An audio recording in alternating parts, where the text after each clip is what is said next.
Hi friends, once again welcome back to Revision Talk.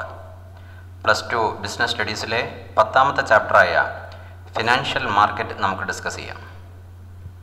ആദ്യമായി എന്താണ് financial market? എന്താണ് financial market എന്നുള്ളത് കൊണ്ട് ഉദ്ദേശിക്കുന്നത്? Financial market is a market for the creation and exchange of financial asset. അപ്പോൾ ഇവിടെ financial asset എന്നൊക്കെ പറയുമ്പോൾ നമ്മുടെ കുട്ടികൾക്ക് ചിലപ്പോൾ അതെന്താണെന്ന് മനസ്സിലാവാത്ത ചില പ്രയാസങ്ങളുണ്ടാവാറുണ്ട്. അപ്പോൾ ആ പ്രശ്നങ്ങളൊക്കെ പരിഹരിക്കാൻ പറ്റുന്ന രീതിയിലാണ് നമ്മുടെ ഈ ഡെഫിനിഷൻ കൊടുത്തിരിക്കുന്നത്. Financial market is a market. അപ്പോൾ അതൊരു മാർക്കറ്റാണ്. എന്തിനുള്ള മാർക്കറ്റാണ്? For creation and exchange of financial assets such as. ഉണ്ടോ, ആ ഫിനാൻഷ്യൽ അസറ്റ്സ് എന്തൊക്കെയാണെന്ന് പറയുന്നുണ്ട്. അപ്പോൾ എന്താണ് ഫിനാൻഷ്യൽ അസറ്റ്സ് എന്നുള്ളതിനെ പറ്റിയൊക്കെയുള്ള ഒരു ധാരണ നമ്മുടെ ഈ ഫിനാൻഷ്യൽ മാർക്കറ്റ് എന്താണെന്ന് പറയുന്ന സമയത്ത് തന്നെ ഉണ്ടാക്കി വെച്ച് കഴിഞ്ഞാൽ തീർച്ചയായിട്ടും നമുക്ക് മുന്നോട്ട് ഇങ്ങനെയുള്ള ടേംസ് ഒക്കെ കേൾക്കുന്ന സമയത്ത് നന്നായി മനസ്സിലാകുന്ന ഒരു സാഹചര്യം ഉണ്ടാക്കാനായിട്ട് സാധിക്കും. അപ്പോൾ എന്തൊക്കെയാണ് financial assets such as? Financial assets such as shares, debentures, treasury bills, commercial paper. ഇതിലും ചില ടേംസ് ഒക്കെ നമുക്ക് പരിചയമില്ലാത്തതുണ്ട് അല്ലേ? അപ്പോൾ ഷെയർസ്, ഡിബഞ്ചേഴ്സ് എന്നൊക്കെ പറയുമ്പോൾ ക്ലിയർ ആവുന്നുണ്ടല്ലോ. അപ്പോൾ ട്രഷറി ബിൽ, കൊമേഴ്ഷ്യൽ പേപ്പേഴ്സ് എന്നൊക്കെ പറയുന്ന സാധനങ്ങൾ എന്താ എന്നുള്ളത് നമ്മൾ തൊട്ടടുത്തുള്ള സ്ലൈഡുകളിൽ മണി മാർക്കറ്റ് ഡിസ്കസ് ചെയ്യുന്ന സമയത്ത് മണി മാർക്കറ്റ് ഇൻസ്ട്രുമെൻറ്റ്സ് എന്നൊക്കെ പറഞ്ഞുകൊണ്ട് നമ്മളത് വീണ്ടും ഡീറ്റെയിൽ ആയിട്ട് ഡിസ്കസ് ചെയ്യുന്നുണ്ട്. അപ്പോൾ എന്തായിരുന്നാലും ആ ഭാഗങ്ങളൊക്കെ ചെയ്യുന്ന സമയത്ത് നന്നായി ശ്രദ്ധിച്ച് കേൾക്കുക. അപ്പോൾ ഇത്രയും ഇവിടെ നമ്മൾ മനസ്സിലാക്കേണ്ടതുള്ളൂ. Financial market is the market for the creation and exchange of financial assets. അത്രയേ ഉള്ളൂ. ആ ഫിനാൻഷ്യൽ അസറ്റ്സ് ഏതൊക്കെയാണെന്നാണ് പിന്നെ പറഞ്ഞിരിക്കുന്നത്. ഷെയർ ആവാം, ഡിവെഞ്ചർ ആവാം, ട്രഷറി ബില്ലാവാം, കൊമേഴ്ഷ്യൽ പേപ്പർ ആവാം, അങ്ങനെയുള്ള നമ്മൾ നേരത്തെ ഇനി പഠിക്കാൻ പോകുന്ന അല്ലെങ്കിൽ നേരത്തെ നമ്മൾ മനസ്സിലാക്കിയതൊക്കെ ആയിട്ടുള്ള അത്തരത്തിലുള്ള കാര്യങ്ങളൊക്കെ അവിടെ നമുക്ക് കൂട്ടി എഴുതാവുന്നതാണ്. അപ്പോൾ ഈ ചാപ്റ്ററൊക്കെ മുഴുവനായിട്ട് കണ്ടു കഴിയുമ്പോൾ അവിടത്തേക്ക് ഇനിയും നിങ്ങൾക്ക് കൂടുതൽ കാര്യങ്ങൾ പിന്നെ അവിടത്തേക്ക് ചേർത്ത് എഴുതുന്ന ഒരു സാഹചര്യത്തിലേക്ക് കാര്യങ്ങളെ കൊണ്ടുപോകാനായിട്ട് സാധിക്കും. അടുത്തതായി നമ്മൾ ഡിസ്കസ് ചെയ്യുന്നത് functions of the financial market എന്നാണ്. എന്തൊക്കെ ഫങ്ഷൻസാണ് ഫിനാൻഷ്യൽ മാർക്കറ്റിന് ഉള്ളത്, അല്ലെങ്കിൽ ഫിനാൻഷ്യൽ മാർക്കറ്റിൻ്റെ ഫങ്ഷൻസ് എന്തൊക്കെയാണ്? നമുക്ക് ഈ ചിത്രം നോക്കിക്കഴിഞ്ഞാൽ തന്നെ ഈ ആദ്യത്തെ പോയിന്റ് വളരെ വ്യക്തമാവുന്നതാണ്. എന്താ? Mobilisation of savings and channelising them to most productive users. ഉണ്ടോ? അപ്പോൾ ഇവിടെ ഹൗസ് ഹോൾഡേഴ്സിൻ്റെ അടുത്തൊക്കെയുള്ള സേവിങ്സ് ഒക്കെ തന്നെ മൊബിലൈസ് ചെയ്യുന്നത് നമുക്ക് ഈ ചിത്രത്തിലൂടെ ഈ ആരോസ് ഒക്കെ നോക്കിക്കഴിഞ്ഞാൽ നിങ്ങൾക്ക് മനസ്സിലാവും അല്ലേ? ഞാൻ ആ ഭാഗത്തേക്കൊന്നും കൂടുതൽ കിടക്കുന്നില്ല. Mobilisation of savings and channelising them into most productive users അല്ലേ? അപ്പോൾ സേവിങ്സിനെ മൊബിലൈസ് ചെയ്യാനും എന്നിട്ട് അതിനെ മോസ്റ്റ് പ്രൊഡക്റ്റീവായിട്ടുള്ള കാര്യങ്ങൾക്ക് വേണ്ടിയിട്ട് അതിനെ ചാനലൈസ് ചെയ്യാനും കഴിയുന്നു എന്നുള്ളതാണ്. അങ്ങനെ അതിനുള്ള ഒരു സംവിധാനം ഒരുങ്ങുന്നു എന്നുള്ളതാണ് ഫിനാൻഷ്യൽ മാർക്കറ്റിൻ്റെ ഒന്നാമത്തെ ഫംഗ്ഷൻ എന്നുള്ളത് കൊണ്ട് നമ്മൾ ഉദ്ദേശിക്കുന്നത്. എന്താണ് രണ്ടാമത്തെ ഫംഗ്ഷൻ എന്ന് പറയുന്നത്? ഫെസിലിറ്റേറ്റ് പ്രൈസ് ഡിസ്കവറി അല്ലേ? അപ്പോൾ നമ്മുടെ ഈ ഫിനാൻഷ്യൽ അസറ്റ് നേരത്തെ നമ്മൾ പറഞ്ഞിരിക്കുന്ന ഷെയർ ആയിരുന്നാലും ഡിബഞ്ചർ ആയിരുന്നാലും ബോൺസ് ആയിരുന്നാലും അല്ലെങ്കിൽ അവിടെ നമ്മൾ നേരത്തെ കണ്ട മറ്റുള്ള അതേപോലെയുള്ള ഡോക്യുമെൻറ്റ്സ് ആയിരുന്നാലും ശരി, അതിൻ്റെയൊക്കെ തന്നെ ഡിറ്റർമിനേഷൻ ഓഫ് പ്രൈസ് ഉണ്ടോ? അപ്പോൾ അതിൻ്റെയൊക്കെ ഒരു പ്രൈസ് ഡിറ്റർമിൻ ചെയ്യേണ്ടതായിട്ടുണ്ട് അല്ലേ? ആ ഫിനാൻഷ്യൽ അസറ്റുകളുടെയൊക്കെ തന്നെ പ്രൈസിൻ്റെ ഡിറ്റർമിനേഷൻ അല്ലെങ്കിൽ അത് ഡിറ്റർമിൻ ചെയ്യുക എന്നുള്ളതാണ് ഫിനാൻഷ്യൽ മാർക്കറ്റിൻ്റെ രണ്ടാമത്തെ ഫംഗ്ഷൻ എന്ന് പറയുന്നത്. എന്താണ് മൂന്നാമത്തെ function? Provide liquidity to financial asset. എന്താണ് നമ്മുടെ ലിക്വിഡിറ്റി എന്നുള്ളത് കൊണ്ട് ഉദ്ദേശിക്കുന്നത്? നമുക്കത് വാങ്ങിച്ച ആളുകൾക്ക് പെട്ടെന്ന് വിൽക്കാനും അല്ലേ, അല്ലെങ്കിൽ മറ്റുള്ളവർക്ക് അത് വാങ്ങാനും ഒക്കെയുള്ള ഒരു സാഹചര്യം ഒരുങ്ങുന്നു. അത് പെട്ടെന്ന് ക്യാഷായി മാറുമ്പോഴാണ് അല്ലേ provide liquidity to financial asset. നമ്മുടെ ഷെയറുകളും അതേപോലെ തന്നെ ഡിബഞ്ചറും ഒക്കെ തന്നെ അതിനെ നമുക്ക് വിൽക്കാനും അത് ക്യാഷാക്കി മാറ്റാനും ഒക്കെയുള്ള ഒരു സാഹചര്യം ഒരുക്കുക എന്നുള്ളതാണ് ഫിനാൻഷ്യൽ മാർക്കറ്റിൻ്റെ മൂന്നാമത്തെ ഫംഗ്ഷൻ എന്ന് പറയുന്നത്. അതോടൊപ്പം തന്നെ അത് വളരെ എക്കണോമിക്കായിട്ട് ചെയ്യാനുള്ള ഒരു സാഹചര്യം ഉണ്ടാക്കുക, reduce the cost of transactions അല്ലേ?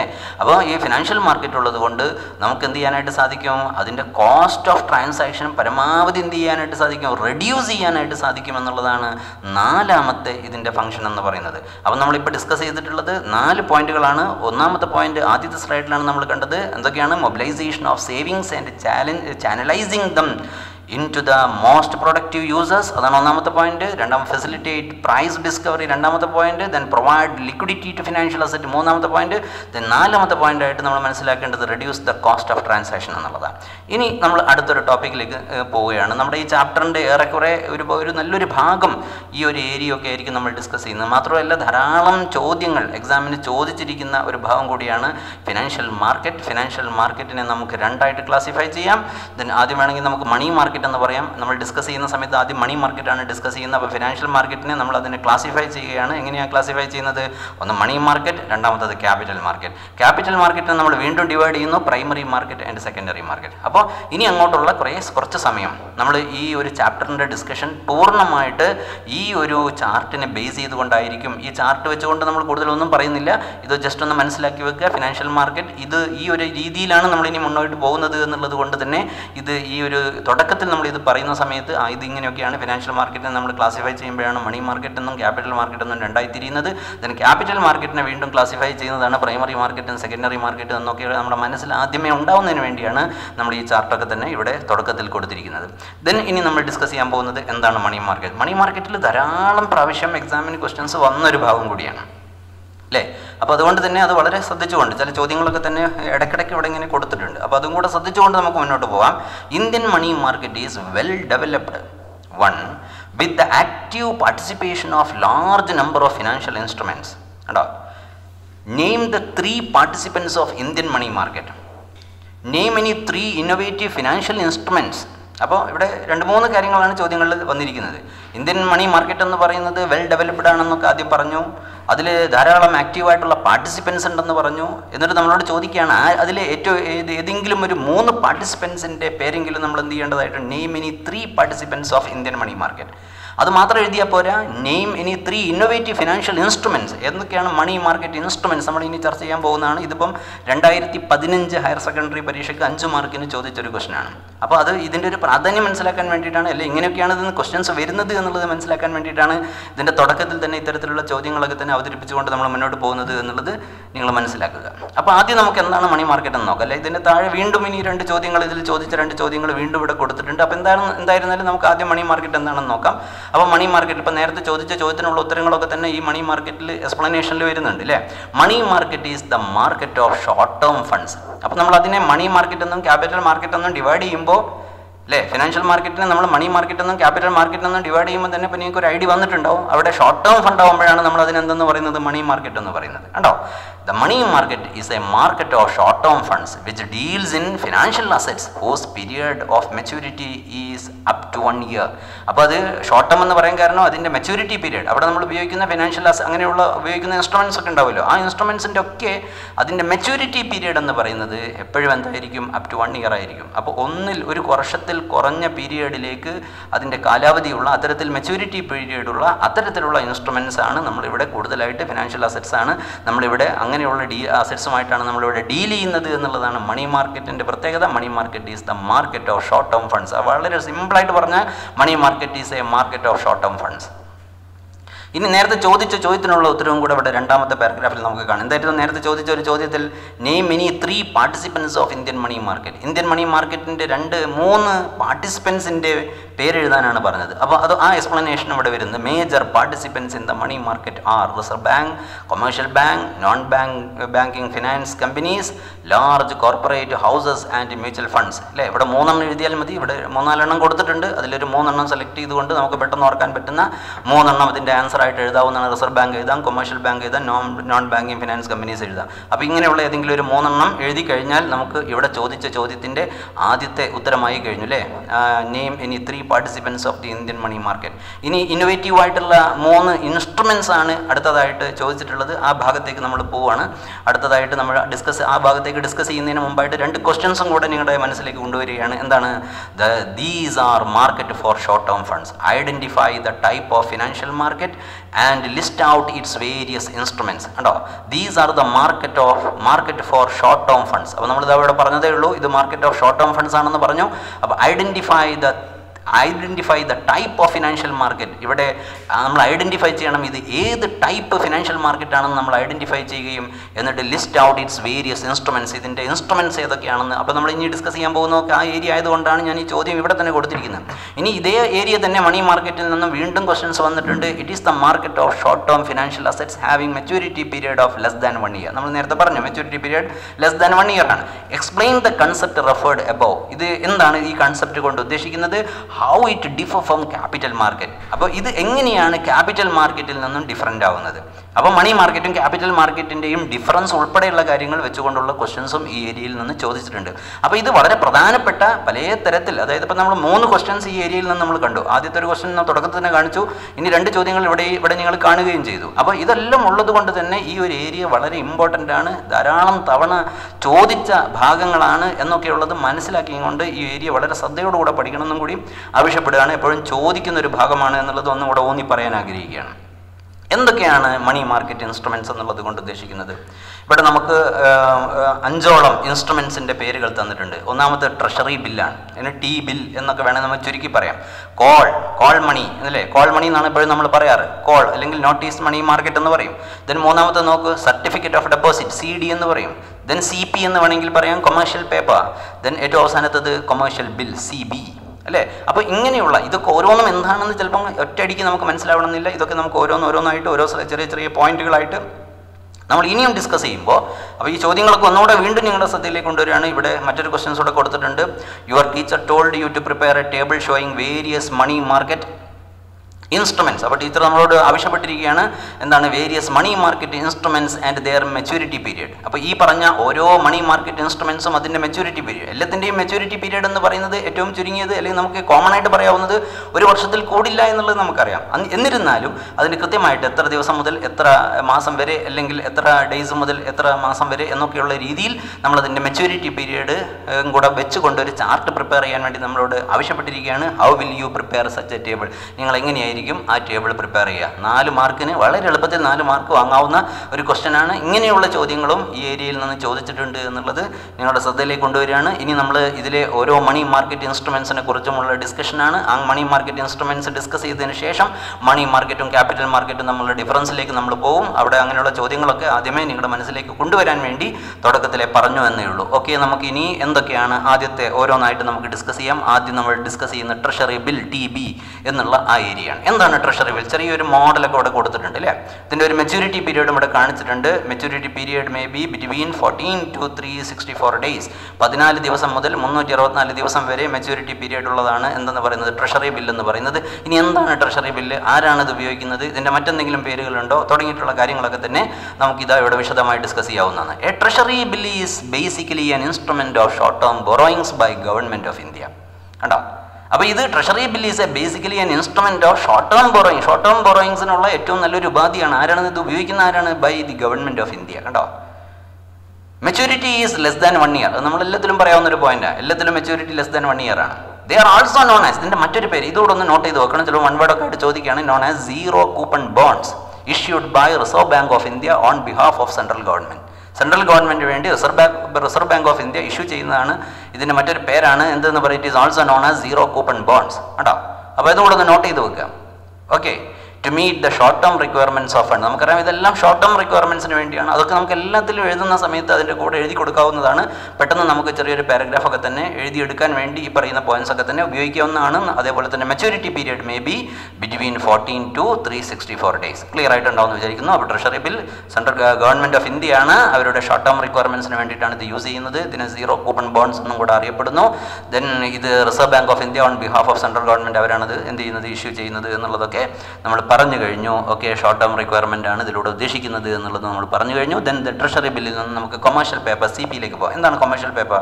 Commercial paper is a short term unsecured promissory note. Promissory നോട്ടൊക്കെ നമ്മൾ നേരത്തെ പഠിച്ചതാണ് അല്ലേ.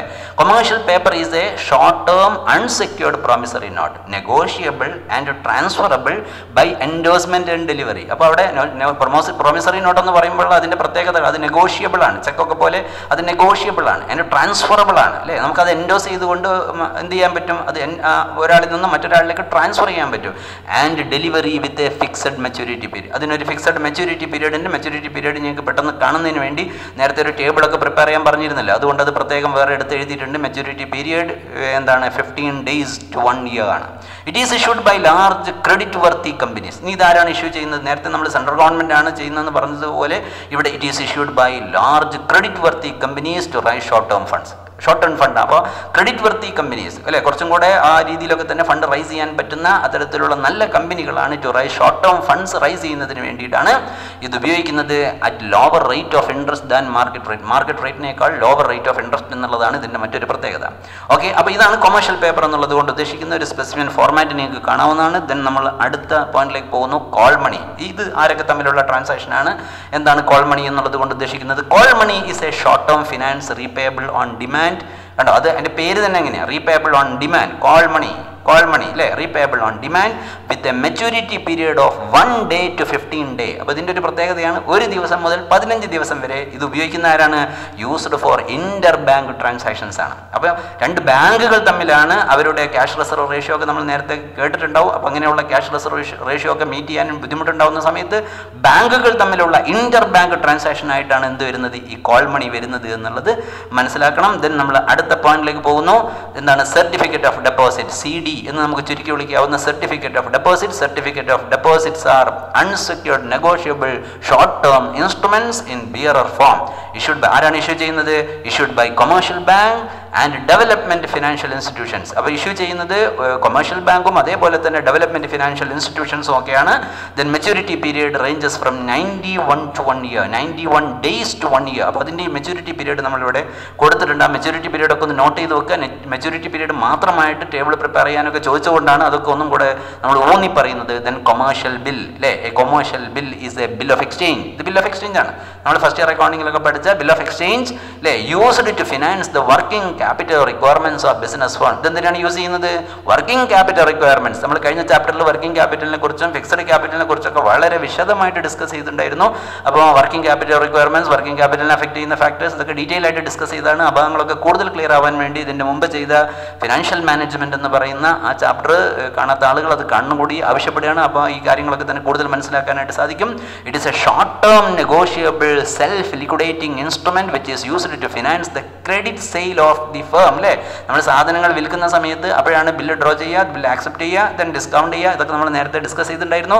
When a trade bill is accepted by commercial bank, ഒരു ട്രേഡ് ബില്ല് ഒരു കൊമേഴ്ഷ്യൽ ബാങ്ക് ആക്സെപ്റ്റ് ചെയ്യുമ്പോഴാണ് നമ്മൾ അതിനെ എന്തെന്ന് വിളിക്കുന്നത്? കൊമേഴ്ഷ്യൽ ബിൽ എന്ന് പറയുന്നത്. അതിൻ്റെ മെച്യൂരിറ്റി എന്ന് പറയുന്നത് 90 days ആണെന്നൊക്കെ നമുക്ക് എല്ലാവർക്കും അറിയാവുന്നതാണ്. അപ്പോൾ കൊമേഴ്ഷ്യൽ ബില്ലാണ് ഇവിടെ നമ്മൾ ഡിസ്കസ് ചെയ്തിട്ടുള്ളത്. അപ്പോൾ ഇത്രയും ഏരിയ അല്ലേ നമ്മൾ തുടക്കത്തിൽ കാണിച്ച ആ ഭാഗം നിങ്ങൾക്ക് ക്ലിയർ ആയിട്ടുണ്ടാവുമെന്ന് വിചാരിക്കുന്നു അല്ലേ. ഈ ഇതിലൂടെയാണ് നമ്മൾ മുന്നോട്ട് പോകുന്നത്.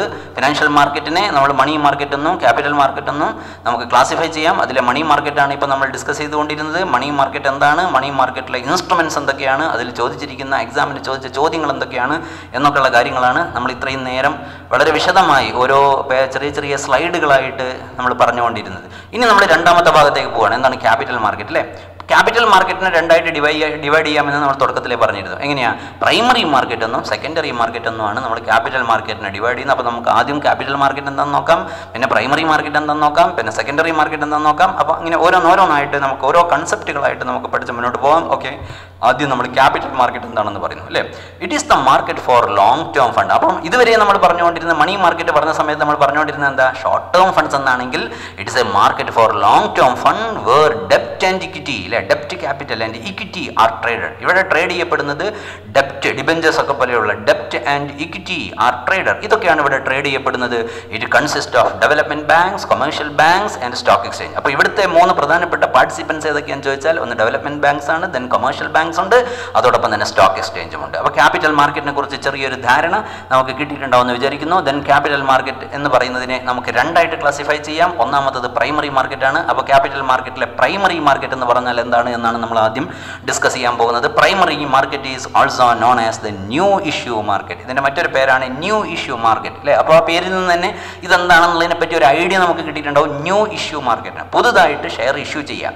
It deals with new securities being issued for the first time അല്ലേ. അപ്പോൾ ആദ്യമായി ഷെയർ ഇഷ്യൂ ചെയ്യുമ്പോൾ അത് പ്രൈമറി മാർക്കറ്റിലാണ് ഇഷ്യൂ ചെയ്യാം. A company can rice capital through primary market in the form of equity shares, preference shares, debentures, loans, deposit. അപ്പോൾ ഈ രീതിയിലൊക്കെ തന്നെ അവർക്ക് അവരുടെ ഷെയറുകളും ഡിബഞ്ചറുകളും ഒക്കെ തന്നെ ആദ്യമായിട്ട് വിൽക്കുമ്പോഴാണ് അത് എവിടത്തേക്ക് വരുന്നത്, പ്രൈമറി മാർക്കറ്റ് എന്നുള്ളത് കൊണ്ട് ഉദ്ദേശിക്കുന്നത്. Primary market is known as the new issue market. അപ്പോൾ ആ പേരും തന്നെ ആ ന്യൂ ഇഷ്യൂ മാർക്കറ്റ് എന്നുള്ളത് പറയുമ്പം തന്നെ ഇതെന്താണ് എന്നുള്ളതിനെ പറ്റിയുള്ള ഒരു ധാരണ നമ്മുടെ മനസ്സിലേക്ക് വന്നിട്ടുണ്ടാവുമെന്ന് വിചാരിക്കുന്നു. ഇതാണ് പ്രൈമറി മാർക്കറ്റിൻ്റെ പ്രത്യേകത. ദെൻ പ്രൈമറി മാർക്കറ്റിൽ നമ്മൾ എങ്ങനെയാണ് ഷെയർസ് ഇഷ്യൂ ചെയ്യുന്നത്?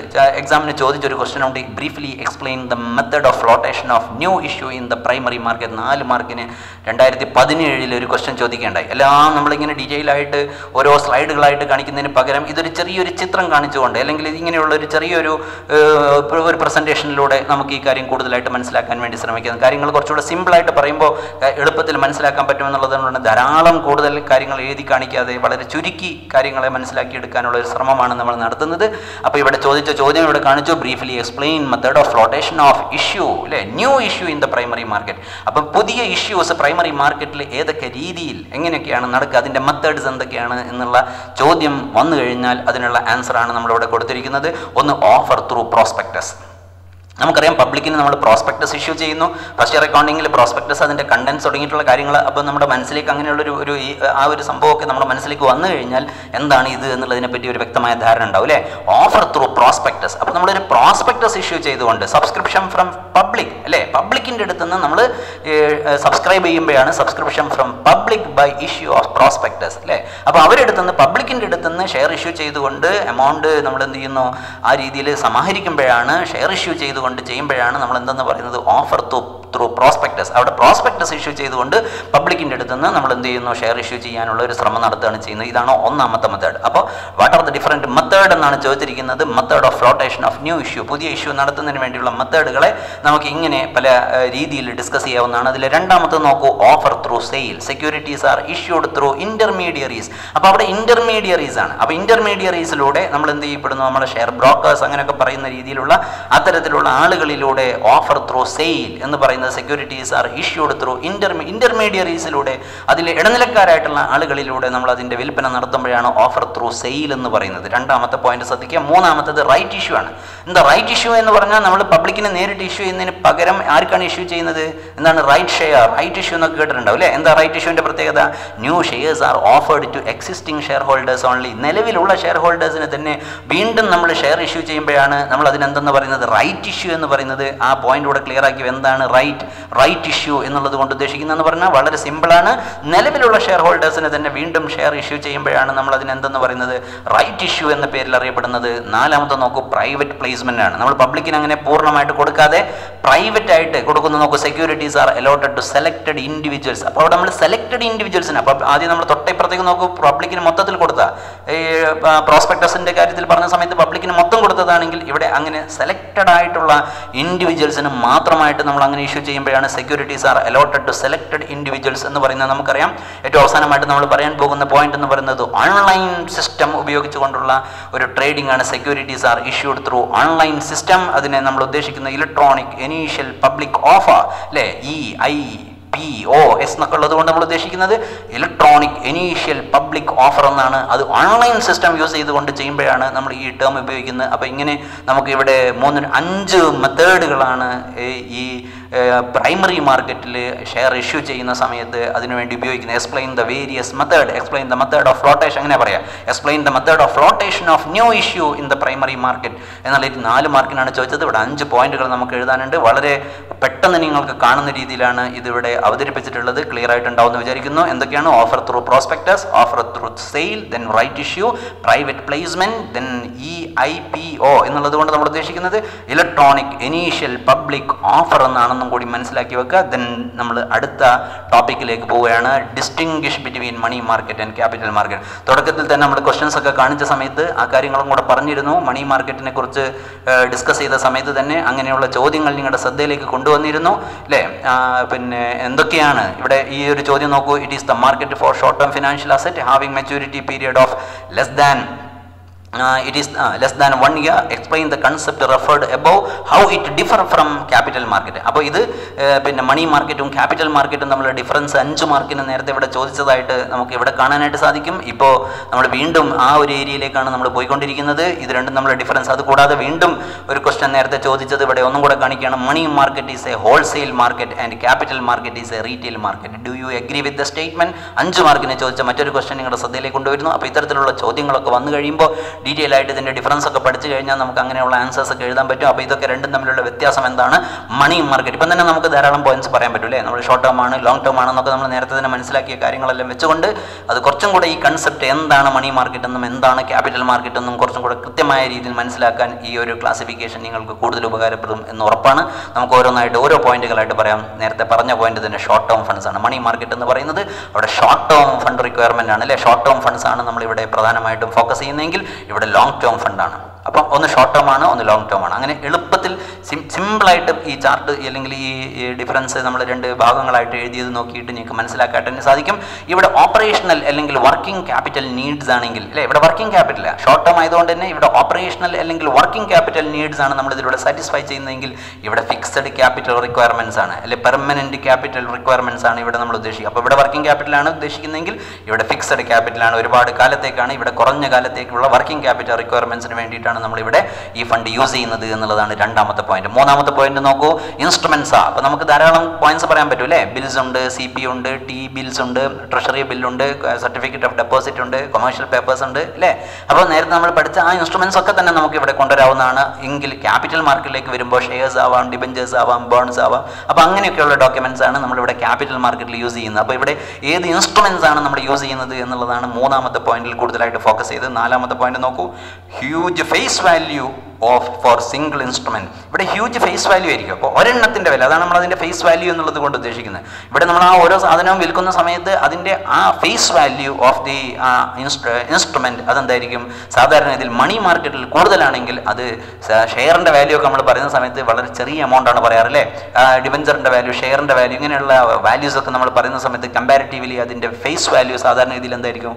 കുറവായിരിക്കും എന്നുള്ളതാണ്. Small face value of securities എന്നാണ് ഇവിടെ ക്യാപിറ്റൽ മാർക്കറ്റിൽ കൊടുത്തിരിക്കുന്നത്. ഇനി നോക്കൂ, ഇവിടെ മണി മാർക്കറ്റിലേക്ക് വരുമ്പോൾ അഞ്ചാമത്തെ point, central and commercial banks R major players. ഇവിടെ മേജർ എന്ന് ഇവിടെയും പ്ലേയേഴ്സിന് താഴെയാണുള്ളത്, ശ്രദ്ധിക്കണം. സെൻട്രൽ, അപ്പോൾ സെൻട്രൽ ആൻഡ് കൊമേഴ്ഷ്യൽ ബാങ്ക് എന്ന് പറഞ്ഞാൽ central bank RBI and commercial banks are the major players. അവിടുത്തെ മേജർ പ്ലേയേഴ്സ് എന്ന് പറയുന്നത് ആരൊക്കെയാണ് എന്നാണ് അഞ്ചാമത്തെ പോയിന്റിലൂടെ പറഞ്ഞിരിക്കുന്നതെങ്കിൽ ഇവിടുത്തെ മേജർ പ്ലേയേഴ്സ്, ക്യാപിറ്റൽ മാർക്കറ്റിലെ മേജർ പ്ലേയേഴ്സ് എന്ന് പറയുന്നത് development banks, investment institutions are the major players. Investment ഇൻസ്റ്റിറ്റ്യൂഷൻസും അതോടൊപ്പം തന്നെ ഡെവലപ്മെന്റ് ബാങ്ക്സുമാണ് ഇവിടുത്തെ മേജർ പ്ലേയേഴ്സ് ആയിട്ട് വരുന്നത്. No formal place for transaction.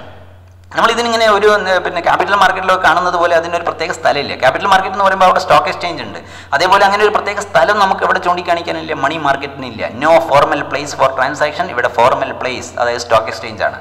Okay, അതും കൂടെ നമ്മൾ നോട്ട് ചെയ്യുക. അതിന് ഏറ്റവും അവസാനമായിട്ട് usually no role for brokers. ഇവിടെ മണി മാർക്കറ്റിൽ ബ്രോക്കേഴ്സിന് യാതൊരു റോളും ഇല്ല എങ്കിൽ ഇവിടെ brokers playing an important role. വളരെ പ്രധാനപ്പെട്ട ഒരു റോളാണ് ഇവിടെ ആര് പ്ലേ ചെയ്യുന്നത്? ബ്രോക്കർ പ്ലേ ചെയ്യുന്നത്. ഇതാണ് ക്യാപിറ്റൽ മാർക്കറ്റും മണി മാർക്കറ്റും തമ്മിലുള്ള ഡിഫറൻസ്. കുറച്ചും കൂടെ വളരെ വ്യക്തമായിട്ട് ഈ കൺസെപ്റ്റ് എന്താണെന്ന് മനസ്സിലാക്കാൻ നിങ്ങൾക്ക് ഇത് ഉപകാരപ്പെട്ടിട്ടുണ്ടാവും എന്ന് വിചാരിക്കുന്നു. ധാരാളം ക്വസ്റ്റ്യൻസ് ചോദിച്ചിട്ടുണ്ട്, വീണ്ടും ആവർത്തിക്കുകയാണ്. അതുകൊണ്ട് തന്നെ വളരെ നന്നായിട്ട് ശ്രദ്ധിച്ചുകൊണ്ട് നമുക്ക് മുന്നോട്ട് പോകാവുന്നതാണ്. ഇനി ഇതേപോലെ തന്നെ ചോദിക്കാവുന്ന മറ്റൊരു ക്വസ്റ്റ്യൻ ആണ് difference between primary market and secondary market. ഇതിന് പ്രൈമറി മാർക്കറ്റും സെക്കൻഡറി മാർക്കറ്റും തമ്മിലുള്ള വ്യത്യാസങ്ങൾ എന്തൊക്കെയാണ് എന്നുള്ളത് അതും കൂടെ പറഞ്ഞുകൊണ്ട് അല്ലേ, നമ്മളിങ്ങനെ ഡിഫറൻസ് ആണ് ഇപ്പോൾ ഡിസ്കസ് ചെയ്തുകൊണ്ടിരിക്കുന്നത്. ഈ രീതിയിലും ക്വസ്റ്റ്യൻസ് ചോദിക്കാവുന്നതാണ്.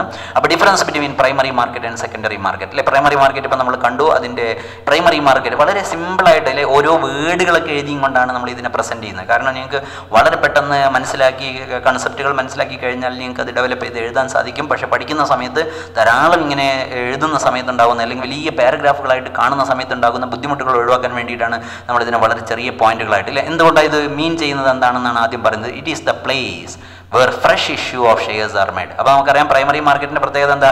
ഫ്രഷ് ഇഷ്യൂ ഓഫ് ഷെയർസ് ആണ്. എന്നാൽ സെക്കൻഡറി മാർക്കറ്റ് എന്താണെന്ന് നമ്മൾ ഇതിന് മുമ്പ് നേരത്തെ പറഞ്ഞിട്ടില്ല. അപ്പോൾ അതുകൊണ്ട് തന്നെ ഇവിടുന്ന് അത് കാര്യങ്ങളൊക്കെ നമുക്ക് ക്ലിയർ ആക്കി എടുക്കാവുന്നതാണ് അല്ലേ. സെക്കൻഡറി മാർക്കറ്റ് എന്ന് പറയുന്നത് എന്താണ്? പ്ലേസ് വേർ അല്ലേ pre issued securities are delt വിത്ത് അല്ലേ. അപ്പോൾ പ്രീ ഇഷ്യൂഡ് നേരത്തെ ഇഷ്യൂ ചെയ്ത സെക്യൂരിറ്റീസ് ആണ് ഇവിടെ ഡീൽ ചെയ്യുന്നതെങ്കിൽ ഇവിടെ ഫ്രഷ് ഇഷ്യൂ ആണ് നമ്മൾ ചെയ്യുന്നത് പ്രൈമറി മാർക്കറ്റിൽ നമുക്ക് പറയാനായിട്ട് സാധിക്കും.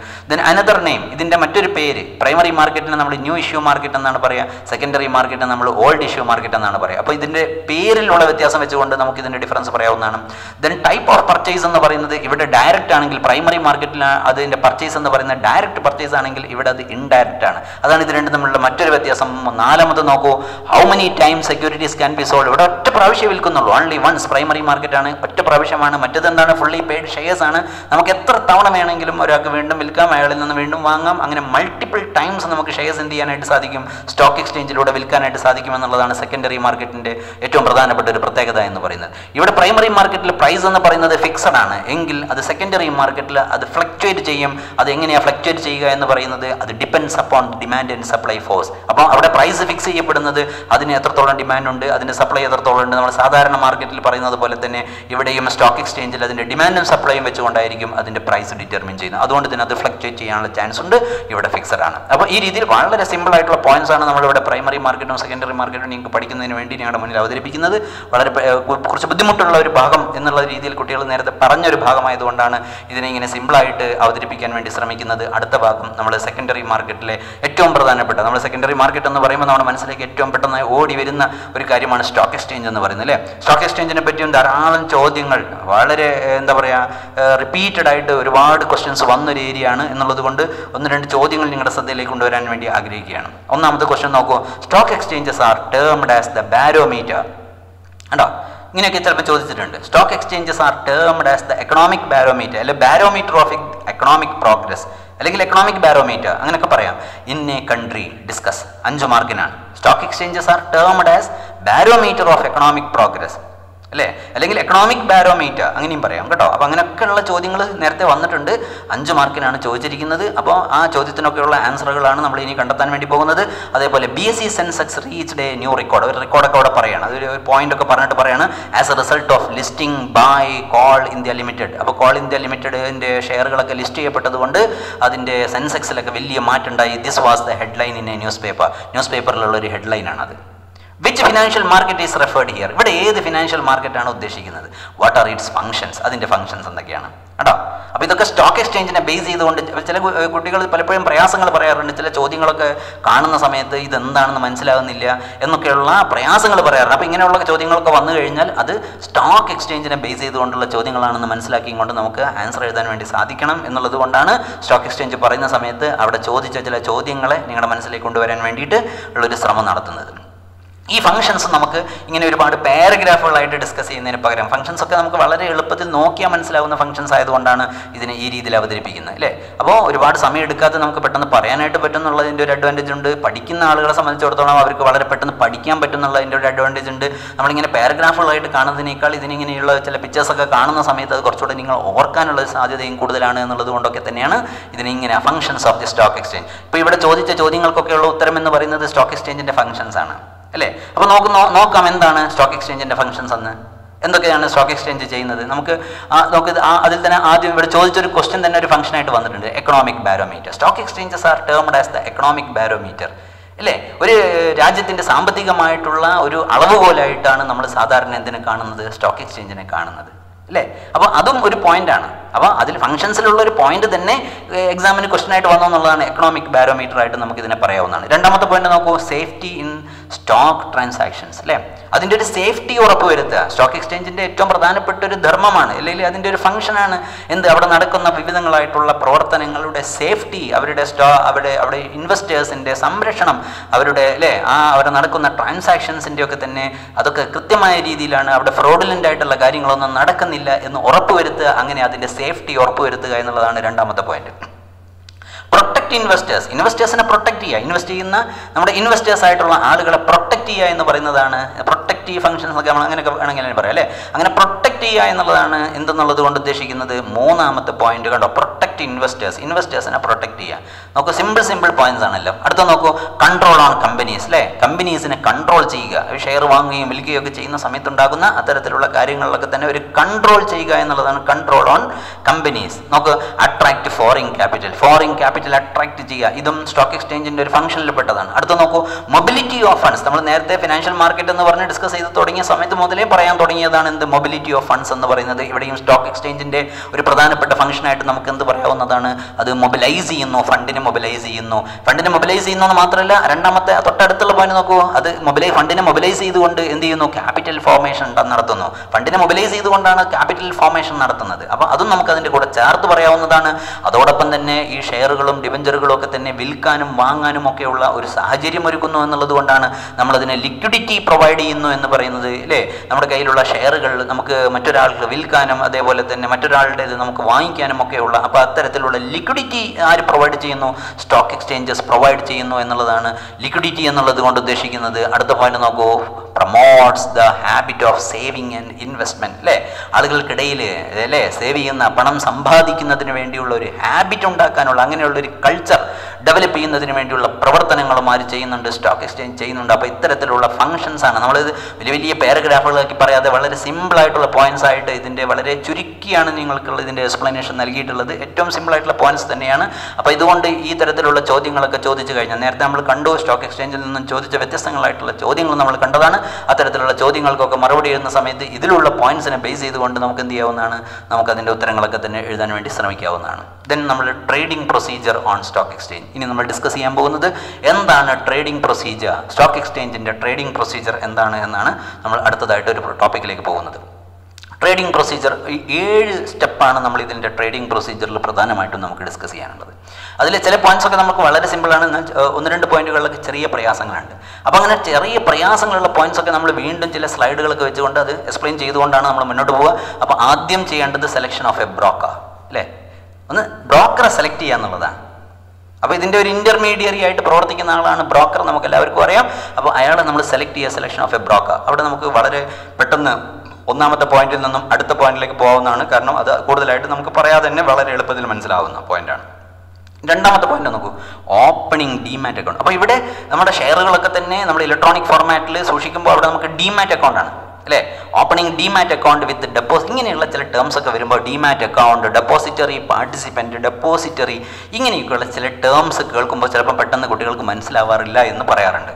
അപ്പോൾ അതുകൊണ്ട് ഈ ഓപ്പണിംഗ് ഡിമാറ്റ് അക്കൗണ്ട്, അതേപോലെ തന്നെ ഡെപ്പോസിറ്ററി പാർട്ടിസിപ്പൻറ്റ്, ഇതൊക്കെ എന്താണ് എന്ന് ഡിസ്കസ് ചെയ്തിട്ട് നമുക്ക് മൂന്നാമത്തെ പോയിന്റിലേക്ക് പോകാം, അല്ലേ? അപ്പോൾ അതിന് വേണ്ടിയിട്ട് എന്താണ് ഈ ഡിമാറ്റ് അക്കൗണ്ട് എന്നും ഡെപ്പോസിറ്ററി എന്നും ഡെപ്പോസിറ്ററി പാർട്ടിസിപ്പൻറ്റ് എന്നുമുള്ള കാര്യങ്ങളൊക്കെ മനസ്സിലാക്കുന്നതിന് വേണ്ടി വേറെ ചെറിയൊരു സ്ലൈഡ് നമ്മൾ കാണിക്കാൻ ഉദ്ദേശിക്കാം. വാട്ട് ഈസ് ഡെപ്പോസിറ്ററി, എന്താണ് ഈ depository?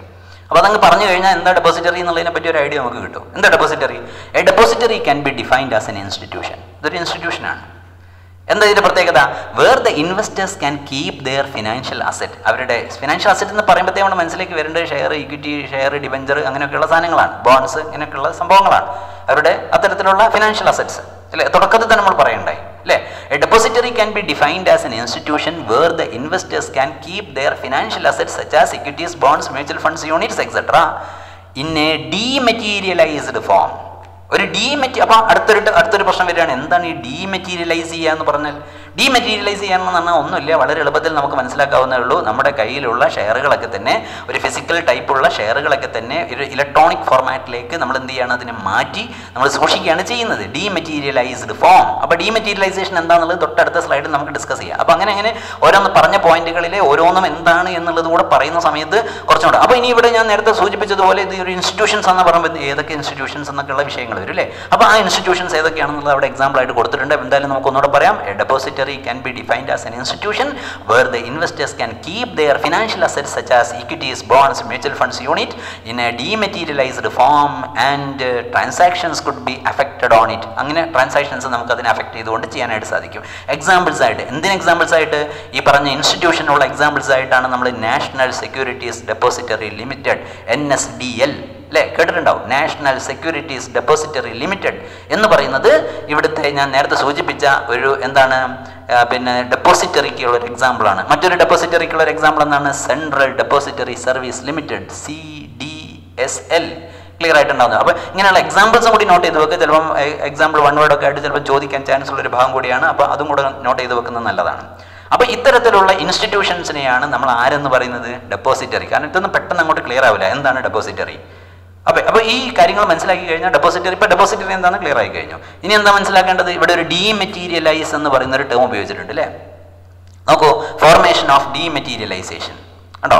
How to dematerialise our share. നമ്മുടെ ഷെയറുകളെ ചിലപ്പോൾ അങ്ങനെയും ക്വസ്റ്റൻസ് ചോദിക്കാം, എങ്ങനെ നമ്മുടെ ഷെയറുകളെ ഡീമെറ്റീരിയലൈസ് ചെയ്യാം എന്ന് ചോദിച്ചാൽ അതിനുള്ള ആൻസറും ഇവിടെ ഉണ്ട്. നോക്കൂ, fill up the dematerialisation request form. ആദ്യം നമ്മൾ എന്ത് ചെയ്യേണ്ടത്? ഒരു ഡീമെറ്റീരിയലൈസേഷൻ റിക്വസ്റ്റ് ഫോം പ്രിപ്പയർ ചെയ്യണം, അത് ഫില്ല് ചെയ്യണം. Which is available with depository participant. അത് ആരുടെ കയ്യിലുണ്ടാവുക? ഡെപ്പോസിറ്ററി പാർട്ടിസിപ്പൻ്റെ കയ്യിലാണ് ഉണ്ടാവുക. അപ്പോൾ ഡെപ്പോസിറ്ററി പാർട്ടിസിപ്പൻറ്റിൻ്റെ അടുത്ത് നിന്ന് നമുക്ക് ആ ഫോം വാങ്ങി നമുക്ക് എന്ത് ചെയ്യാവുന്നതാണ്? ഫില്ല് ചെയ്ത് കൊടുക്കാവുന്നതാണ്. Submit our share certificate along with the form. ആ ഫോമിൻ്റെ കൂടെ നമ്മുടെ കയ്യിലുള്ള ഷെയർ സർട്ടിഫിക്കറ്റും കൂടി സബ്മിറ്റ് ചെയ്യാവുന്നതാണ്. Receive credit for the dematerialise shares in to our account in 15 days. അപ്പോൾ നമ്മുടെ കയ്യിലുള്ള ഷെയറുകളൊക്കെ തന്നെ ഇലക്ട്രോണിക് ഫോർമാറ്റിലാക്കി മാറ്റി അതിനെ 15 ദിവസം കൊണ്ട് അക്കൗണ്ടിലേക്ക് അതിനെ മാറ്റി നമ്മുടെ ക്യാഷൊക്കെ തന്നെ നമ്മുടെ അക്കൗണ്ടിൽ നിക്ഷേപിക്കുന്നത് പോലെ സൂക്ഷിക്കുന്നത് പോലെ നമുക്ക് ഷെയറുകളെ ഡീമെറ്റീരിയലൈസ്ഡ് ഫോർമാറ്റിൽ എന്ത് ചെയ്യാവുന്നതാണ്? ഇവിടെ സൂക്ഷിക്കും. ഇതാണ് ഡീമെറ്റീരിയലൈസേഷൻ എന്നുള്ളത് കൊണ്ട് ഉദ്ദേശിക്കുന്നത്.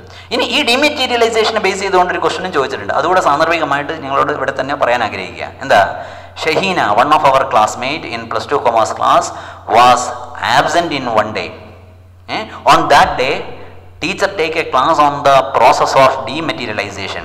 Can you help Shahina to understand the topic? 2 മാർക്കിന് ചോദിച്ചാണ് എന്താണ് ഈ ഡീമെറ്റീരിയലൈസേഷൻ, അതിനെപ്പറ്റി പറഞ്ഞു കൊടുക്കാൻ പറ്റുമോ എന്നൊക്കെയുള്ള രീതിയിലാണ് ഈ ചോദ്യം വന്നിരിക്കുന്നത് കണ്ടോ. അപ്പോൾ ഇങ്ങനെയാണ് ഡീമെറ്റീരിയലൈസ് ചെയ്യുക എന്നുള്ളതിൻ്റെ വളരെ സിമ്പിളായിട്ടുള്ള ഒരു എക്സ്പ്ലനേഷനാണ് ഇവിടെ കൊടുത്തിരിക്കുന്നത്. നിങ്ങൾക്ക് കാര്യങ്ങൾ ക്ലിയർ ആയിട്ടുണ്ടാവും എന്ന് വിചാരിക്കുന്നു. അപ്പോൾ ഈ രീതിയിൽ നമുക്ക് നമ്മുടെ കയ്യിലുള്ള ഷെയർ സർട്ടിഫിക്കറ്റുകൾ കൊടുത്തുകൊണ്ട് നമ്മുടെ ഷെയറുകളെ എന്ത് ചെയ്യാവുന്നതാണ്? ഇലക്ട്രോണിക് ഫോർമാറ്റിലേക്ക് മാറ്റി വെക്കാവുന്നതാണ്. ഓക്കെ, ക്ലിയർ ആയിട്ടുണ്ടെങ്കിൽ തൊട്ടടുത്ത് ഇതിലേക്ക് എന്താണ് ഡെപ്പോസിറ്ററി പാർട്ടിസിപ്പൻറ്റ്? നേരത്തെ നമ്മൾ ഡെപ്പോസിറ്ററി പാർട്ടിസിപ്പൻറ്റ് എന്ന് പറയണ്ടേ? തുടക്കത്തിലുള്ള സ്ലൈഡിൽ ഡെപ്പോസിറ്ററി പാർട്ടിസിപ്പൻറ്റ് എന്ന് പറഞ്ഞാണ് നമ്മൾ ഇപ്പോൾ ഈ 3 സ്ലൈഡുകൾ ഡിസ്കസ് ചെയ്ത്. ഓപ്പണിംഗ് ഡിമാറ്റ് അക്കൗണ്ട് വിത്ത് ഡെപ്പോസിറ്ററി പാർട്ടിസിപ്പൻറ്റ്. അപ്പോൾ ഡെപ്പോസിറ്ററി ആരാന്ന് നമുക്കറിയാം അല്ലേ? ഡെപ്പോസിറ്ററി ആരാന്ന് ചോദിക്കുമ്പോൾ പെട്ടെന്ന് നമ്മുടെ മനസ്സിലേക്ക് വരേണ്ട നാഷണൽ സെക്യൂരിറ്റീസ് ഡെപ്പോസിറ്ററി ലിമിറ്റഡ് അല്ലെങ്കിൽ സെൻട്രൽ ഡെപ്പോസിറ്ററി സർവീസ് ലിമിറ്റഡ് എന്നൊക്കെയുള്ള പേരുകളാണ്. അപ്പോൾ നമുക്ക് പെട്ടെന്ന് ആ ആശയം എന്താണെന്നുള്ളത് മനസ്സിലാവും അല്ലേ? അപ്പോൾ ഇതാണ് ഡെപ്പോസിറ്ററി എന്നുള്ളത് കൊണ്ട് ഉദ്ദേശിക്കുന്നത്. ഈ ഡെപ്പോസിറ്ററി ഡീമെറ്റീരിയലൈസേഷൻ എന്നുള്ള ടേം നമ്മൾ പറഞ്ഞു. ഇനി എന്താണ് ഡെപ്പോസിറ്ററി പാർട്ടിസിപ്പൻറ്റ്? ഒന്നുമില്ല. എന്താ depository participant? DP is an agent of depository. ഡെപ്പോസിറ്ററിയുടെ ഒരു ഏജന്റിനെയാണ് നമ്മൾ എന്തെന്ന് പറയുന്നത്? Depository participant. ഇപ്പോൾ കാര്യങ്ങളൊക്കെ എന്തൊരു സിമ്പിളായി നോക്കൂ. Depository participant DP is an agent of depository through it എന്താ ഇന്റർഫേസസ് വിത്ത് ആൻ ഇൻവെസ്റ്റർ. ഈ ഇൻവെസ്റ്ററുമായിട്ട് ഈ ഡെപ്പോസിറ്ററി പാർട്ടിസിപ്പൻ്റ് ആണ് എന്ത് ചെയ്യുന്നത്? മീറ്റ് ചെയ്യുന്നത്. നമുക്ക് ഈ ഇവിടെ കാണിച്ചിരിക്കുന്നതിൽ നിന്ന് മനസ്സിലാവും. ഡെപ്പോസിറ്ററി DP ഉണ്ടോ? ഡെപ്പോസിറ്ററി പാർട്ടിസിപ്പൻ്റ് ആണ് നമ്മുടെ ഇൻവെസ്റ്ററെ മീറ്റ് ചെയ്യുന്നത് കണ്ടോ. DP are appointed by. ഇനി ഇവരാരാണ് അപ്പോയിന്റ് ചെയ്യുന്നത്? ബൈ ഡെപ്പോസിറ്ററീസ് കണ്ടോ. ഡെപ്പോസിറ്ററീസ് ആണ് ഡെപ്പോസിറ്ററി പാർട്ടിസിപ്പൻറ്റിനെ അപ്പോയിന്റ് ചെയ്യുന്നത് after the approval of SEBI. സെബിയുടെ അപ്രൂവൽ വേണം. അപ്പോൾ സെബിയുടെ അപ്രൂവലോടുകൂടി, അപ്പോൾ അത്രയും കാര്യങ്ങൾ മനസ്സിലാക്കേണ്ടുള്ളൂ. സെബിയുടെ അപ്രൂവലോടുകൂടി നമ്മുടെ ഡെപ്പോസിറ്ററീസ് അപ്പോയിന്റ് ചെയ്യുന്ന ഏജന്റിനെയാണ് നമ്മൾ ആരെന്ന് പറയുന്നത്? ഡെപ്പോസിറ്ററി പാർട്ടിസിപ്പൻ്റ് എന്ന് പറയുന്നത്. നമ്മൾ ഇത്രയും പറഞ്ഞാൽ തന്നെ നമുക്ക് ഇനി നേരത്തെ ഉള്ള സ്ലൈഡിലേക്ക് പോകാവുന്നതാണ്. ഓപ്പണിംഗ് ഡിമാറ്റ് അക്കൗണ്ട് വിത്ത് ഡെപ്പോസിറ്ററി പാർട്ടിസിപ്പൻറ്റ്. അപ്പോൾ ആരാ ഡെപ്പോസിറ്ററി പാർട്ടിസിപ്പൻ്റ് എന്ന് പറയുന്നത്? ഡെപ്പോസിറ്ററി ആയിട്ടുള്ള നേരത്തെ നമ്മൾ കണ്ട അല്ലേ 2 സ്ഥാപനങ്ങൾ, ഇൻസ്റ്റിറ്റ്യൂഷൻസ്, നാഷണൽ സെക്യൂരിറ്റീസ് ഡെപ്പോസിറ്ററി ലിമിറ്റഡോ അല്ലെങ്കിൽ സെൻട്രൽ ഡെപ്പോസിറ്ററി സർവീസ് ലിമിറ്റഡോ ഒക്കെ തന്നെ ഏജന്റായിട്ട് വെച്ചിട്ടുള്ള ആളുകളെയാണ് നമ്മൾ ഡെപ്പോസിറ്ററി പാർട്ടിസിപ്പൻ്റ് എന്ന് പറയുന്നത്. അപ്പോൾ ഓപ്പണിംഗ് ഡിമാറ്റ് അക്കൗണ്ട് വിത്ത് ഡെപ്പോസിറ്ററി പാർട്ടിസിപ്പൻറ്റ്. അപ്പോൾ ഡെപ്പോസിറ്ററി പാർട്ടിസിപ്പൻറ്റിൻ്റെ അടുത്താണ് നമ്മൾ ഡിമാറ്റ് അക്കൗണ്ട് ഓപ്പൺ ചെയ്യേണ്ടത്. ദെൻ മൂന്നാമത്തെ പോയിന്റ് എന്താ? Placing order for purchase or sale of securities. Order place ചെയ്യുക എന്നുള്ളത് അതൊക്കെ എളുപ്പത്തിൽ ആ പോയിന്റ് തന്നെ ക്ലിയർ ആണ്. അതുകൊണ്ട് ഞാൻ കൂടുതൽ എക്സ്പ്ലനേഷനിലേക്ക് പോകാത്തത്. ദെൻ പിന്നെ ചെയ്യേണ്ടത് എന്താ? Purchase or sale of securities through ഓൺലൈനിൽ നമ്മൾ ആ പർച്ചേസ് ചെയ്യണം. അപ്പോൾ നമ്മൾ ഓർഡർ പ്ലേസ് ചെയ്താൽ പർച്ചേസോ സെയിലോ നടത്തണം. അടുത്തത് എന്താണ്? ഡെലിവറി ഓഫ് കോൺട്രാക്ട് നോട്ടാണ് അല്ലേ? Delivery of contract note to the investor. ഇൻവെസ്റ്റർക്ക് എന്ത് കിട്ടും? ഡെലിവറി, അതിൻ്റെ കോൺട്രാക്ട് നോട്ട് കിട്ടും. ഡെലിവറി ഓഫ് കോൺട്രാക്ട് നോട്ട് കിട്ടും. അതാണ് 5ാമത്തെ പോയിന്റ്. 6ാമത്തെ പോയിന്റ് നോക്കൂ, effecting changes in the demat account. അപ്പം വാങ്ങിയതാണെങ്കിൽ ആരുടെ അക്കൗണ്ടിൽ നിന്നാണ് വാങ്ങിയത്? അയാളുടെ അക്കൗണ്ടിൽ നിന്ന് ആ സാധനം അല്ലേ, അല്ലെങ്കിൽ ആരാണ് വിറ്റത്? അയാളുടെ അക്കൗണ്ടിൽ നിന്ന്, ആ വിറ്റ ആളുടെ അക്കൗണ്ടിൽ നിന്ന് അത്രയും ഷെയറുകൾ വാങ്ങിയ ആളുടെ അക്കൗണ്ടിലേക്ക് ഇലക്ട്രോണിക് ആയിട്ട് തന്നെ നമുക്ക് എന്ത് ചെയ്യാൻ പറ്റും? മാറ്റാൻ വേണ്ടി പറ്റും. Effecting changes in demat account എന്നുള്ളത് കൊണ്ട് ഉദ്ദേശിക്കുന്നത് ഏറ്റവും അവസാനം എന്താണ്? അതിൻ്റെ പേയ്മെൻറ്റ് നടത്തുക. അപ്പം വാങ്ങിയ ആളാണെങ്കിൽ അയാൾക്ക് എന്ത് കിട്ടും? ഷെയർ വാങ്ങിയ ആളാണെങ്കിൽ അയാൾ ക്യാഷ് കൊടുത്ത് വാങ്ങണം. അപ്പോൾ അയാൾ ക്യാഷ് കൊടുക്കുകയാണ് വേണ്ടത്. ഇത് നേരെ മറിച്ച് വിറ്റ ആളാണെങ്കിൽ അയാൾ ഷെയർ വിൽക്കുന്ന സമയത്ത് അയാൾക്ക് ക്യാഷ് കിട്ടും. അത് നമുക്ക് എന്ത് ചെയ്യാവുന്നതാണ്? അക്കൗണ്ടിലൂടെ ചെയ്യാവുന്നതാണ്. മേക്കിംഗ് പേയ്മെൻറ്റ് ഓർ റിസീവിങ് മണി. അതുകൊണ്ട് രണ്ടും പറഞ്ഞത്, പർച്ചേസ് ആണെങ്കിലും സെയിൽ ആണെങ്കിലും അപ്പോൾ രണ്ടും വരും. മേക്കിംഗ് പേയ്മെൻറ്റ് വരും, റിസീവിങ് മണി. ഇതിലേതെങ്കിലും വാങ്ങിയ ആളതോ വിറ്റ ആളതോ നോക്കിയിട്ടാണ് നമ്മൾ അവിടെ മേക്കിംഗ് പേയ്മെൻറ്റ് എന്നോ റിസീവിങ് മണി എന്നും തീരുമാനിക്കുന്നത്. ഓക്കെ, അപ്പോൾ ഈ ഒരു പ്രൊസീജിയർ, ട്രേഡിംഗ് പ്രൊസീജിയർ നിങ്ങൾക്ക് മനസ്സിലായിട്ടുണ്ടാവുമെന്ന് വിചാരിക്കുന്നു. അതോടൊപ്പം തന്നെ നമ്മൾ ഡെപ്പോസിറ്ററി എന്താണെന്ന് പറഞ്ഞു, ഡിമാറ്റീരിയലൈസേഷൻ്റെ സിമ്പിളായിട്ടുള്ള സ്റ്റെപ്സ് പറഞ്ഞു, ദെൻ ഡെപ്പോസിറ്ററി പാർട്ടിസിപ്പൻ്റ് എന്താണെന്നൊക്കെ നമ്മൾ പറഞ്ഞു. ഇനി നമ്മൾ വളരെ വ്യത്യസ്തമായ മറ്റൊരു മേഖലയിലേക്ക്, നാഷണൽ സ്റ്റോക്ക് എക്സ്ചേഞ്ചിലേക്കാണ് നമ്മൾ ഇനി പോകാൻ വേണ്ടി പോകുന്നത്. NSE എന്നാണ് നമ്മളിതിനെ ചുരുക്കി പറയുന്നത്, നാഷണൽ സ്റ്റോക്ക് എക്സ്ചേഞ്ച് അല്ലേ. ദെൻ നാഷണൽ സ്റ്റോക്ക് എക്സ്ചേഞ്ച് എന്ന് പറഞ്ഞാൽ എന്താണ് ഇതിൻ്റെ പ്രത്യേകത? It is the most modern stock exchange in India. It is incorporated in 1992. One വേർഡൊക്കെ ആയിട്ട് ചോദിക്കുകയാണ്, ഇത് ഇൻകോർപ്പറേറ്റ് ചെയ്ത ഡേയ്സ്, ഇയർ ഏതാണെന്നൊക്കെ ചോദിച്ചാൽ it is national stock exchange is incorporated in dash എന്നൊക്കെ ചോദിച്ചാൽ 1992 and was recognized as a stock exchange in April 1993. ഇതൊരു സ്റ്റോക്ക് എക്സ്ചേഞ്ച് ആയിട്ട് റെക്കഗ്നൈസ് ചെയ്ത്, അപ്പോൾ ഇയർ രണ്ട് നോട്ട് ചെയ്ത് വെക്കണം, ഇൻകോർപ്പറേറ്റ് ചെയ്തതും സ്റ്റോക്ക് എക്സ്ചേഞ്ച് ആയിട്ട് റെക്കഗ്നൈസ് ചെയ്തതും ഒക്കെയുള്ള ഡേറ്റുകൾ കൃത്യമായിട്ട് മനസ്സിലാക്കി വെക്കുക. 1993 ആണ്. It commenced operation in 1994. അപ്പോൾ ബിസിനസ് കമൻസ് ഓപ്പറേഷൻ എന്ന് പറയുന്നത് 1994 ആണ്. അപ്പോൾ 92, 93, 94 കേട്ടോ. It has set up a nation wide fully automated screen based trading system. എന്താണ് ഈ സ്ക്രീൻ ബേസ്ഡ് എന്നൊക്കെ പറഞ്ഞാൽ? ഓൺലൈൻ ട്രേഡിംഗ് സിസ്റ്റം ആണ്.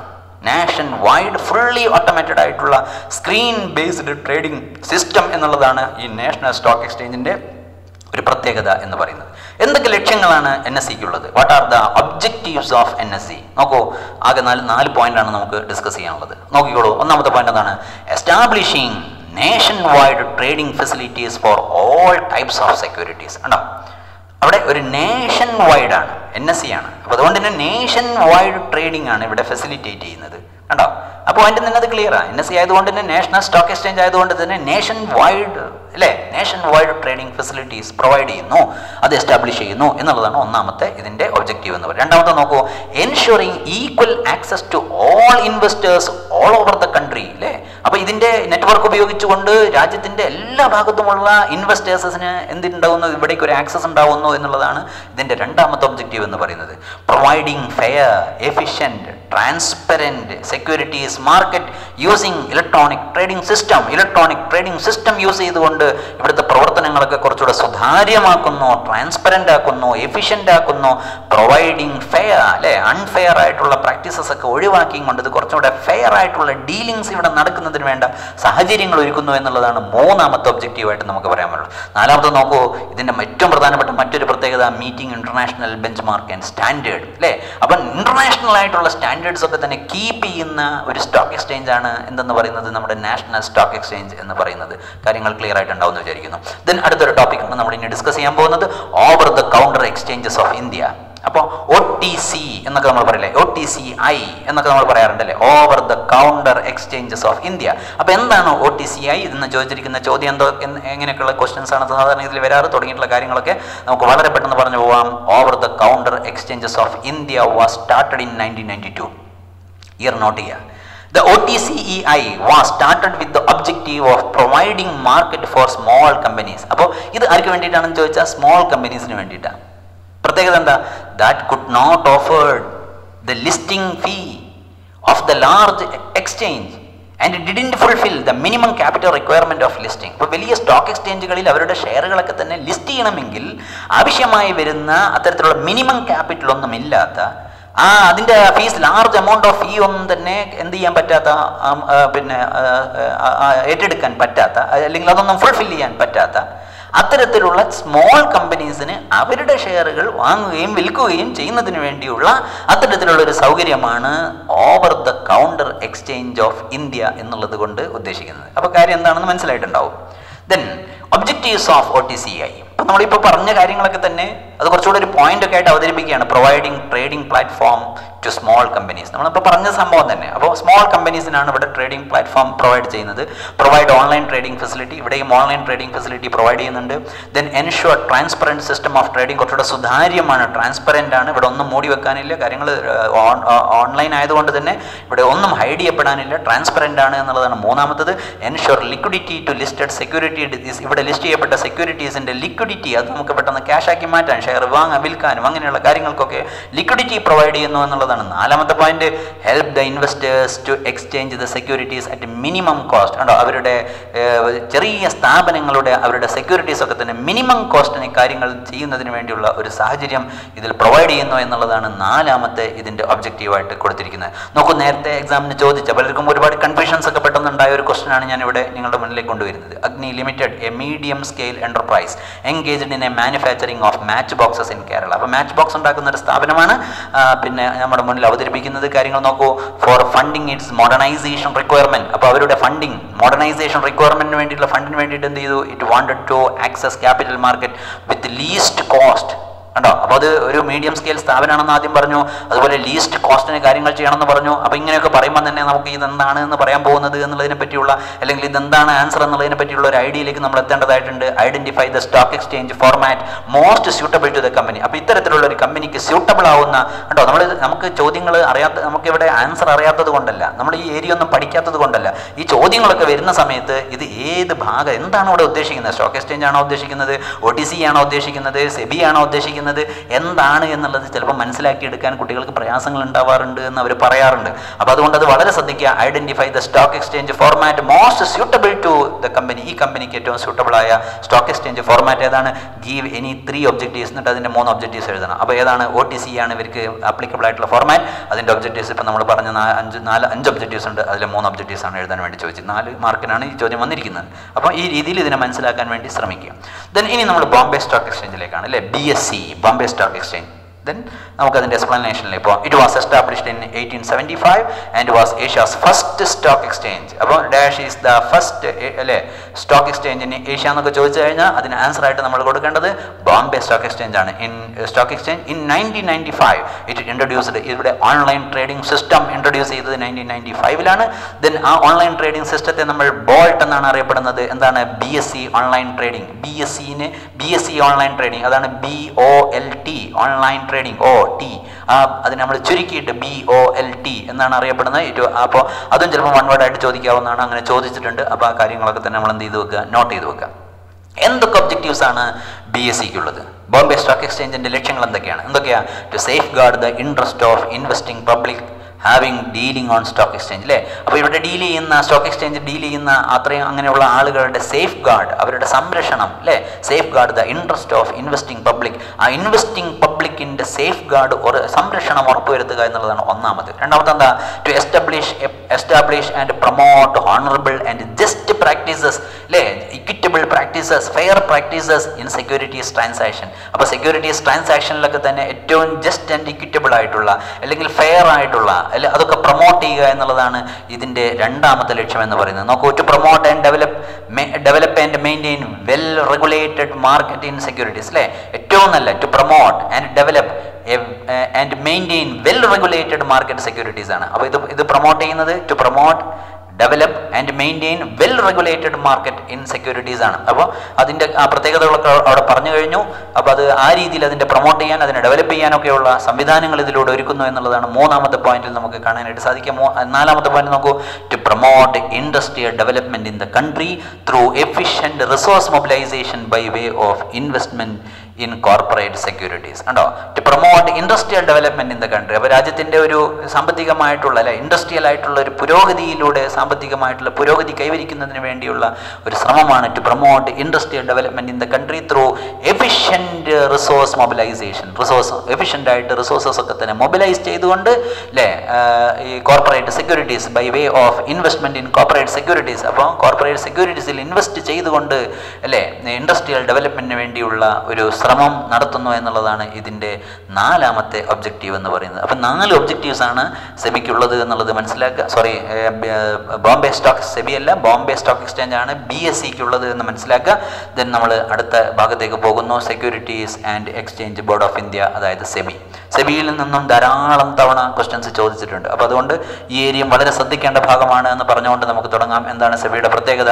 In order to protect the investors and promote the development of stock market, the government of India established the Securities and Exchange Board of India, SEBI, in 1882. Year note here. In 1992 it becomes statutory body. ഇതൊരു statutory body ആയിട്ട് വരുന്നത് 1992 ആണ്. Under the special law of പാർലമെന്റിൽ കൊണ്ടുവന്നിരിക്കുന്ന ഒരു special നിയമപ്രകാരം നമ്മൾ ഇത് എന്തായി മാറി? ഇതിനെ it become a statutory body. ഇതൊരു സ്റ്റാറ്റ്യൂട്ടറി ബോഡിയായി മാറി. It is a statutory body for regulating and promotion. അപ്പോൾ regulation and promotion of securities അല്ലേ. അപ്പോൾ അവിടെ പ്രധാനമായിട്ടും റെഗുലേഷൻ, അതിനെ റെഗുലേറ്റ് ചെയ്യുന്നതിന് വേണ്ടിയുള്ള, അതിനെ കൺട്രോൾ ചെയ്യുന്നതിന് വേണ്ടിയുള്ള, അതോടൊപ്പം promotion of securities market in the country അല്ലേ. സെക്യൂരിറ്റീസ് മാർക്കറ്റ് പ്രൊമോട്ട് ചെയ്യുന്നതിനൊക്കെ വേണ്ടിയുള്ള ഒരു സ്റ്റാറ്റ്യൂട്ടറി ബോഡി ആയിട്ടാണ് നമ്മൾ എന്തിനെ കാണുന്നത്, സെബിയെ കാണുന്നത്. ദെൻ ഒരു ക്വസ്റ്റ്യൻസ് നോക്കൂ. SEBI is the watchdog of the securities market. കണ്ടോ, SEBI is the watchdog of the securities മാർക്കറ്റിന്റെ ഒരു വാച്ച് ഡോഗ് ആണ് സെബി എന്ന്. Substantiate your answer. സബ്സ്റ്റാൻഷിയേറ്റ് ചെയ്യണം, നമ്മൾ അതിനെ എക്സ്പ്ലെയിൻ ചെയ്യണം അല്ലേ. 5 മാർക്കിനാണ്. അപ്പോൾ ഇത്തരത്തിലുള്ള ചോദ്യങ്ങളൊക്കെ വന്നു കഴിഞ്ഞാൽ നമ്മൾ ഇനി പറയാൻ പോകുന്ന കാര്യങ്ങളൊക്കെ തന്നെ എഴുതിയും കൊണ്ട് നിങ്ങൾക്ക് അതിനെ ആൻസർ ചെയ്യാവുന്നതാണ്. അപ്പോൾ അതിന് മുമ്പായിട്ട് നമ്മൾ എന്തൊക്കെയാണ് സെബിയുടെ ഒബ്ജക്റ്റീവ്സ് എന്ന് നോക്കാവുന്നതാണ്. എന്തൊക്കെ ലക്ഷ്യങ്ങളാണ് സെബിക്കുള്ളത്? To regulate stock exchange and securities market, to promote their orderly functions. ആണോ, എളുപ്പത്തിലുള്ള 4 പോയിന്റാണ്. ടു റെഗുലേറ്റ് സ്റ്റോക്ക് എക്സ്ചേഞ്ചിനെ റെഗുലേറ്റ് ചെയ്യുക, കൺട്രോൾ ചെയ്യുക. ആൻഡ് സെക്യൂരിറ്റീസിനെ റെഗുലേറ്റ് ചെയ്യുക, സെക്യൂരിറ്റീസ് മാർക്കറ്റ് അല്ലെ, സെക്യൂരിറ്റീസ് മാർക്കറ്റിനെ റെഗുലേറ്റ് ചെയ്യുക. To promote their orderly function, അതിൻ്റെ ഓർഡർലി ഫംഗ്ഷൻ പ്രൊമോട്ട് ചെയ്യുക, ഒന്നാമത്തെ point. To protect the right and interest of ഇൻവെസ്റ്റേഴ്സിൻ്റെ റൈറ്റ്സ് പ്രൊട്ടക്ട് ചെയ്യുക. And to guide and educate dum, അവരെ കുറച്ചും കൂടെ കാര്യങ്ങൾ പറഞ്ഞ് എന്തൊക്കെയാണ് എങ്ങനെയൊക്കെയാണ് ചെയ്യേണ്ടത് എന്നുള്ള കാര്യത്തിൽ അവരെ എഡ്യൂക്കേറ്റ് ചെയ്യുക എന്നുള്ള ഫംഗ്ഷനും സെബിക്കുണ്ട്. To prevent trade malpractices ഒക്കെ തന്നെ പ്രിവെൻറ്റ് ചെയ്യുക, ഒക്കെ തടയുക, മാൽ പ്രാക്ടീസസ് ഒക്കെ തന്നെ തടയുക എന്നുള്ളതും ഈ സെബിയുടെ ഒരു പ്രധാനപ്പെട്ട ലക്ഷ്യമാണ്. To regulate and develop a code of conduct, ഒരു കോഡ് ഓഫ് കോണ്ടാക്ട് എന്ത് ചെയ്യുക, റെഗുലേറ്റ് ചെയ്യുക, അത് ഡെവലപ്പ് ചെയ്തെടുക്കുക. ആർക്ക്? To intermediaries like brokers, merchant bankers. അപ്പോൾ ഇതിൻ്റെ ഇടനിലക്കാരായി വരുന്ന ബ്രോക്കേഴ്സ്, മർച്ചന്റ് ബാങ്കേഴ്സ് ഒക്കെ പോലെയുള്ള ആളുകൾക്ക് അവരുടെ എന്താ പറയുക, ഒരു കോഡ് ഓഫ് കോണ്ടാക്ട് ഒക്കെ തന്നെ ഡെവലപ്പ് ചെയ്തെടുക്കുക എന്ന് പറയുന്നതും സെബിയുടെ ഒബ്ജക്റ്റീവ്സിൽപ്പെട്ടതാണ്. ഇനി നമ്മൾ ഡിസ്കസ് ചെയ്യാൻ പോകുന്നത് സെബിയുടെ ഫങ്ഷൻസ് ആണ് അല്ലേ. സെബിയുടെ ഫങ്ഷൻസ് ധാരാളം തവണ ഫങ്ഷൻസിലെ പ്രത്യേകമായ ഫങ്ഷൻസ് ഒക്കെ എടുത്തുകൊണ്ട് അങ്ങനെയുള്ള ചോദ്യങ്ങളുണ്ട്. എന്തായിരുന്നാലും ആദ്യം നമുക്കൊരു ക്വസ്റ്റ്യൻ നോക്കാം. It is the regulatory and development agency of Indian capital market. ഉണ്ടോ, it is the regulatory and development agency of Indian capital market. Identify the agency, explain the functions. ഉണ്ടോ, അപ്പോൾ ഏജൻസി ഏതാണെന്ന് നമ്മൾ ഐഡന്റിഫൈ ചെയ്യണം. അപ്പോൾ സെബി എന്നാണ് identify ചെയ്യേണ്ടത്. എന്നിട്ട് അതിൻ്റെ ഫംഗ്ഷൻസ് ഏതൊക്കെയാണെന്ന് പറയണം. അപ്പോൾ നമ്മൾ മുകളിൽ കാണാൻ പോകുന്നത് ഈ സ്ലൈഡിൽ കൊടുത്തിരിക്കുന്നത് നോക്കൂ, ഫംഗ്ഷൻസ് ഓഫ് സെബി. ഉണ്ടോ, 3 പ്രധാനപ്പെട്ട ഫംഗ്ഷൻസ് ആണ് സെബിക്കുള്ളത്. 1 protective function, 2 development functions, 3 regulatory functions അല്ലേ. അപ്പോൾ പ്രൊട്ടക്റ്റീവ് ഫംഗ്ഷൻസ് എന്തൊക്കെയാണ്, ഡെവലപ്മെന്റ് ഫംഗ്ഷൻസ് എന്തൊക്കെയാണ്? അപ്പോൾ ഇത് ഇവിടെ മൊത്തം ഫംഗ്ഷൻസ് ചോദിച്ചാൽ 3 എഴുതാവുന്നതാണ്. ഇനി അതല്ല ഇതിൽ പ്രൊട്ടക്റ്റീവ് ഫംഗ്ഷൻസ് മാത്രമാണ് ചോദിച്ചെങ്കിൽ പ്രൊട്ടക്റ്റീവ് ഫംഗ്ഷൻസ് മാത്രം എഴുതിയാൽ മതി. ഡെവലപ്മെന്റ് ഫംഗ്ഷൻസ് മാത്രമാണ് ചോദിച്ചെങ്കിൽ അത് മാത്രം എഴുതിയാൽ മതി. റെഗുലേറ്ററി ഫംഗ്ഷൻസ് മാത്രം വെച്ചുകൊണ്ടുള്ള ക്വസ്റ്റൻസ് ആണെങ്കിൽ അതിനെ ബേസ് ചെയ്തുകൊണ്ടുള്ള ആൻസർ മാത്രം എഴുതിയാൽ മതി. അപ്പോൾ ഇനി എന്തൊക്കെയാണ് പ്രൊട്ടക്റ്റീവ് ഫംഗ്ഷൻസ് എന്നും എന്തൊക്കെയാണ് ഡെവലപ്മെന്റ് ഫംഗ്ഷൻസ് എന്നും എന്തൊക്കെയാണ് റെഗുലേറ്ററി ഫംഗ്ഷൻസ് എന്നും അതിൻ്റെ ഇടയിൽ അതിനൊക്കെ ബേസ് ചെയ്തുകൊണ്ട് ചോദിച്ച ചോദ്യങ്ങൾ എന്തൊക്കെയാണെന്നുള്ളതൊക്കെ നമുക്ക് കാണാം അല്ലേ. പ്രൊട്ടക്റ്റീവ് ഫംഗ്ഷൻസ് എന്താ? Prohibition of fraudulent and unfair trade practices. ഫ്രോഡായിട്ടുള്ള അത്തരത്തിലുള്ള പ്രാക്ടീസ്, അൺഫെയർ ട്രേഡ് പ്രാക്ടീസസ് അല്ലേ, അതിനൊക്കെ തന്നെ എന്ത് ചെയ്യുക, പ്രൊഹിബിറ്റ് ചെയ്യുക എന്നുള്ളതാണ്. ഇത് തടയുക, നിയന്ത്രിക്കുക എന്നൊക്കെ ഉള്ളതാണ് ഇതിൻ്റെ ഏറ്റവും പ്രധാനം. പ്രൊട്ടക്റ്റീവ് എന്ന് പറയുമ്പോൾ തന്നെ പ്രൊട്ടക്റ്റ് ചെയ്യുന്ന ചില കാര്യങ്ങളാണ് ഇവിടെ ഉണ്ടാവുക അല്ലേ. അപ്പോൾ അത് നമുക്ക് ആ രീതിയിൽ എഴുതാവുന്നതാണ്. പ്രൊഹിബിഷൻ ഓഫ് ഫ്രോഡുലൻ്റ് ആയിട്ടുള്ള അൺഫെയർ ആയിട്ടുള്ള ട്രേഡ് പ്രാക്ടീസസ് ഒക്കെ തന്നെ അല്ലേ, അവിടെ നടക്കാൻ പാടില്ലാത്ത ഇല്ലീഗലായിട്ടുള്ള അത്തരത്തിലുള്ള കാര്യങ്ങളൊക്കെ തന്നെ എന്ത് ചെയ്യുക, പ്രൊഹിബിറ്റ് ചെയ്യുക എന്നുള്ളതാണ് ഇതിൻ്റെ പ്രൊട്ടക്റ്റീവ് ഫംഗ്ഷനിൽ ഒന്നാമത്തത്. അതോടൊപ്പം തന്നെ ഇല്ലീഗലായ മറ്റൊരു കാര്യമാണ് ഇൻസൈഡർ ട്രേഡിംഗ് എന്ന് പറയുന്നത്. അതിനെ കൺട്രോൾ ചെയ്യുക എന്നുള്ളതാണ് 2ാമത്തെ പോയിന്റ്. നോക്കൂ, ദെൻ 3ാമത്തെ പോയിന്റ് നോക്കൂ, undertaking steps four investors protection. Undertaking steps, ആവശ്യമായ സ്റ്റെപ്സ് ഒക്കെ എടുക്കുക. എന്തിനു വേണ്ടി? അതിൽ ഇൻവെസ്റ്റ് ചെയ്യുന്ന ആളുകളുടെ പ്രൊട്ടക്ഷന് വേണ്ടിയുള്ള എല്ലാ സ്റ്റെപ്സും എടുക്കുക എന്നുള്ളതാണ് 3ാമത്തെ പോയിന്റ്. നോക്കൂ, 4ാമത്തെ നോക്കൂ, പ്രൊമോഷൻ ഓഫ് ഫെയർ പ്രാക്ടീസസ്. നമ്മൾ അൺഫെയർ പ്രാക്ടീസസ് പ്രൊഹിബിറ്റ് ചെയ്യുക എന്ന് പറയുക മാത്രമല്ല, അത് ചെയ്യുന്ന ആളുകളെ നിരുത്സാഹപ്പെടുത്തുകയും അതോടൊപ്പം തന്നെ ഫെയർ പ്രാക്ടീസസ് ചെയ്യുന്ന ആളുകളെ പ്രൊമോട്ട് ചെയ്യുകയും കൂടി വേണം. അപ്പോഴാണ് നമുക്കത് നല്ല രീതിയിൽ കൊണ്ടുപോകാനായിട്ട്. ആദ്യത്തെ പോയിന്റ് നോക്കൂ, അൺഫെയർ ട്രേഡ് പ്രാക്ടീസസ്, ഫ്രോഡുലന്റ് എന്നൊക്കെ പറഞ്ഞ അത്തരത്തിലുള്ള പ്രവർത്തനങ്ങളെ പ്രൊഹിബിറ്റ് ചെയ്യുന്നതോടൊപ്പം തന്നെ അതിനൊക്കെ ഇല്ലാതാക്കുന്നതോടൊപ്പം തന്നെ നല്ല നല്ല പ്രാക്ടീസസിനെ നമ്മൾ എന്ത് ചെയ്യുന്നു, പ്രൊമോട്ട് ചെയ്യുന്നു. പ്രൊമോഷൻ ഓഫ് ഫെയർ പ്രാക്ടീസസ്, നല്ല രീതിയിലുള്ള കോഡ് ഓഫ് കോണ്ടക്റ്റുകളൊക്കെ തന്നെ അത്തരത്തിലുള്ള പ്രവർത്തനങ്ങളൊക്കെ തന്നെ നമ്മൾ പ്രൊമോട്ട് ചെയ്യുന്ന പ്രവർത്തനങ്ങളും ആര് ചെയ്യുന്നുണ്ട്, പ്രൊട്ടക്റ്റീവ് ഫംഗ്ഷന്റെ ഭാഗമായിട്ട് സെബി ചെയ്യുന്നുണ്ട് എന്നുള്ളത് നമുക്കിവിടെ പറയാവുന്നതാണ്. ഈ ഏരിയ, ഈ പ്രൊട്ടക്റ്റീവ് ഫംഗ്ഷനെ മാത്രം ബേസ് ചെയ്തുകൊണ്ട് 2 മാർക്കിന്റെ ക്വസ്റ്റ്യൻ വന്നിട്ടുണ്ടായിരുന്നു. നോക്കൂ, റൈറ്റ് 2 പ്രൊട്ടക്റ്റീവ് ഫംഗ്ഷൻസ് അല്ലെ performed by SEBI. 2 protective functions ചെയ്ത്, അപ്പോൾ ഇതിൽ ഏതെങ്കിലും 2 പോയിന്റ്സ് എഴുതിയും കൊണ്ട് നമുക്ക് അതിന്റെ ആൻസർ എഴുതാവുന്നതാണ്. ദെൻ ഇനി എന്തൊക്കെ ഡെവലപ്മെന്റ് ഫംഗ്ഷൻസ് ആണ് സെബി ചെയ്യുന്നത്? സിമ്പിൾ ആയിട്ടുള്ള പോയിന്റ്സ് ആണ് എല്ലാം കൊടുത്തിരിക്കുന്നത്. നോക്കൂ, പ്രൊമോട്ട് ഇൻവെസ്റ്റേഴ്സ് എഡ്യൂക്കേഷൻ. ഇതൊക്കെ ഒരു ഡെവലപ്മെന്റ് ഫംഗ്ഷൻ എന്നുള്ളതിന്റെ ഭാഗമായിട്ട് അല്ലേ, ഒരു ഡെവലപ്മെന്റൽ ഫംഗ്ഷൻ ആണ് നമ്മൾ ഈ പറയുന്നത്. പ്രൊമോട്ട് ഇൻവെസ്റ്റേഴ്സ് എഡ്യൂക്കേഷൻ, ഇൻവെസ്റ്റേഴ്സിന്റെ ഇതുമായി ബന്ധപ്പെടുത്തിയും കൊണ്ടുള്ള കാര്യങ്ങളിലൊക്കെ തന്നെ അവരെ വിദ്യരാക്കുന്ന രീതിയിലുള്ള പ്രവർത്തനങ്ങൾ ആര് ചെയ്യുന്നു, സെബി ചെയ്യുന്നു. Promote investors education. അടുത്ത നോക്കൂ, ട്രെയിനിങ് ഓഫ് ഇൻ്റർമീഡിയറീസ്. ഇൻ്റർമീഡിയറീസ് എന്ന് പറയുമ്പോഴത്തേക്ക് നമ്മുടെ മനസ്സിലേക്ക് വരേണ്ടത് ബ്രോക്കേഴ്സ്, അങ്ങനെ മർച്ചന്റ് ബാങ്ക്സ്, അങ്ങനെയൊക്കെയുള്ള ഇതിൻ്റെ ഇടനിലക്കാരായിട്ട് പ്രവർത്തിക്കുന്ന ആളുകൾക്ക് ആവശ്യമായിട്ടുള്ള പരിശീലനങ്ങൾ ആര് കൊടുക്കുന്നു? ഡെവലപ്മെൻറ്റ് ഫംഗ്ഷൻ്റെ ഭാഗമായിട്ട് സെബി ചെയ്യുന്നു. റിസർച്ച് കണ്ടക്ട് ചെയ്യുന്നു. പ്രൊവൈഡ് ഇൻഫർമേഷൻ ടു മാർക്കറ്റ് പാർട്ടിസിപ്പൻസിന് ആവശ്യമായിട്ടുള്ള ഡാറ്റാസൊക്കെ തന്നെ എന്ത് ചെയ്യുന്നു? റിസർച്ച് കണ്ടക്ട് ചെയ്യുക മാത്രമല്ല ഇൻഫർമേഷൻസ് പ്രൊവൈഡ് ചെയ്യുക കൂടെ ചെയ്യുന്നു. അപ്പോൾ ഇതൊക്കെ ഡെവലപ്മെൻറ്റൽ ഫംഗ്ഷൻ്റെ ഭാഗമായിട്ടാണ്. അവസാനം നോക്കൂ, പ്രൊമോട്ടിങ് സെൽഫ് റെഗുലേറ്ററി ഓർഗനൈസേഷൻസ് ഒക്കെ തന്നെ പ്രൊമോട്ട് ചെയ്യുന്നു. ഇതൊക്കെ ഡെവലപ്മെൻറ്റ് ഫംഗ്ഷൻസിൻ്റെ ഭാഗമായിട്ട് സെബി ചെയ്യുന്ന പ്രവർത്തനങ്ങളാണ്. ഇനി നമ്മൾ ഡിസ്കസ് ചെയ്യാൻ പോകുന്നത് എന്തൊക്കെയാണ് റെഗുലേറ്ററി ഫംഗ്ഷൻസ് എന്നാണ്, അല്ലേ? ഏറ്റവും അവസാനം നമ്മൾ ഡിസ്കസ് ചെയ്യുന്നത് റെഗുലേറ്ററി ഫംഗ്ഷൻസ് എന്തൊക്കെയാണെന്ന്. അപ്പോൾ മൊത്തം ഫംഗ്ഷൻസ് ചോദിച്ചാൽ ഇത് 3 എഴുതാൻ ഞാൻ നേരത്തെ സൂചിപ്പിച്ചതുപോലെ അതെല്ലാം ഓരോന്നും കാറ്റഗറൈസ് ചെയ്ത് ചോദിച്ചാൽ what are the regulatory functions എന്ന് മാത്രമാണ് ചോദിക്കുന്നതെങ്കിൽ ഈ 7 പോയിന്റ്സ് ആണ് നമ്മൾ എഴുതേണ്ടത്. എന്തൊക്കെയാണ്? Registration of brokers, sub brokers and other players in the market. ഇവരുടെയൊക്കെ രജിസ്ട്രേഷൻ, ബ്രോക്കേഴ്സിൻ്റെയും സബ് ബ്രോക്കേഴ്സിൻ്റെയും ഒക്കെ registration, other players in the market. അപ്പോൾ അവരുടെയൊക്കെ രജിസ്ട്രേഷൻ ഉറപ്പുവരുത്തുക എന്ന് പറയുന്നത് റെഗുലേറ്ററി ഫംഗ്ഷൻ്റെ ഭാഗമായി സെബി ചെയ്യുന്നതാണ്. രജിസ്ട്രേഷൻ ഓഫ് മ്യൂച്വൽ ഫണ്ടിൻ്റെ രജിസ്ട്രേഷൻ കേട്ടോ. Regulation of stock brokers, portfolio exchanges, underwriters, merchant bankers, അങ്ങനെയൊക്കെയുള്ള മർച്ചന്റ് ബാങ്കേഴ്സ് ഒക്കെ പോലെയുള്ള ആൻഡ് ബിസിനസ്സസ്, അത്തരത്തിലുള്ള ആളുകളുടെയൊക്കെ തന്നെ അവരൊക്കെ റെഗുലേറ്റ് ചെയ്യുക എന്ന് പറയുന്ന പ്രവർത്തനവും ആരുടെ റെഗുലേറ്ററി ഫംഗ്ഷൻ്റെ ഭാഗമായിട്ട് ആര് ചെയ്യുന്നുണ്ട്? സെബി ചെയ്യുന്നുണ്ട്. The regulation of takeover bids by companies, അല്ലേ? Takeover bids. അപ്പോൾ അത്തരത്തിലുള്ള കോളുകളൊക്കെ തന്നെ, ബിഡുകൾ, ലേലങ്ങളൊക്കെ തന്നെ, അങ്ങനെയുള്ള കാര്യങ്ങളൊക്കെ തന്നെ അതും റെഗുലേറ്റ് ചെയ്യുക എന്ന് പറയുന്ന പ്രവർത്തനം ആര് ചെയ്യുന്നുണ്ട്? സെബി ചെയ്യുന്നുണ്ട്. Conducting enquiries and audit of stock exchange. കേട്ടോ, എൻക്വയറീസ് കണ്ടക്ട് ചെയ്യുക, എന്തെങ്കിലും പരാതികളും പ്രശ്നങ്ങളൊക്കെ ഉണ്ടാകുന്ന സമയത്ത് ആവശ്യമായ രീതിയിലുള്ള അന്വേഷണങ്ങളൊക്കെ നടത്തുക. അതോടൊപ്പം തന്നെ ഓഡിറ്റ് ഓഫ് സ്റ്റോക്ക് എക്സ്ചേഞ്ചിൻ്റെ ഓഡിറ്റ് നടത്തുക. ലെവി ഫീസ് ഈടാക്കുക, അല്ലേ? And other charges four carrying out the purpose of, അല്ലേ? ഈ നിയമപ്രകാരം ഇതിലനുസൃതമായിട്ടുള്ള അത്തരത്തിലുള്ള ഫീസുകളൊക്കെ തന്നെ ചാർജ് ചെയ്യുക, അത് ഈടാക്കുക, അത് പിരിച്ചെടുക്കുക പോലെയുള്ള കാര്യങ്ങളും ആര് ചെയ്യുന്നുണ്ട്? സെബി ചെയ്യുന്നുണ്ട്. Then performing the power as per the securities contract act, അല്ലെ?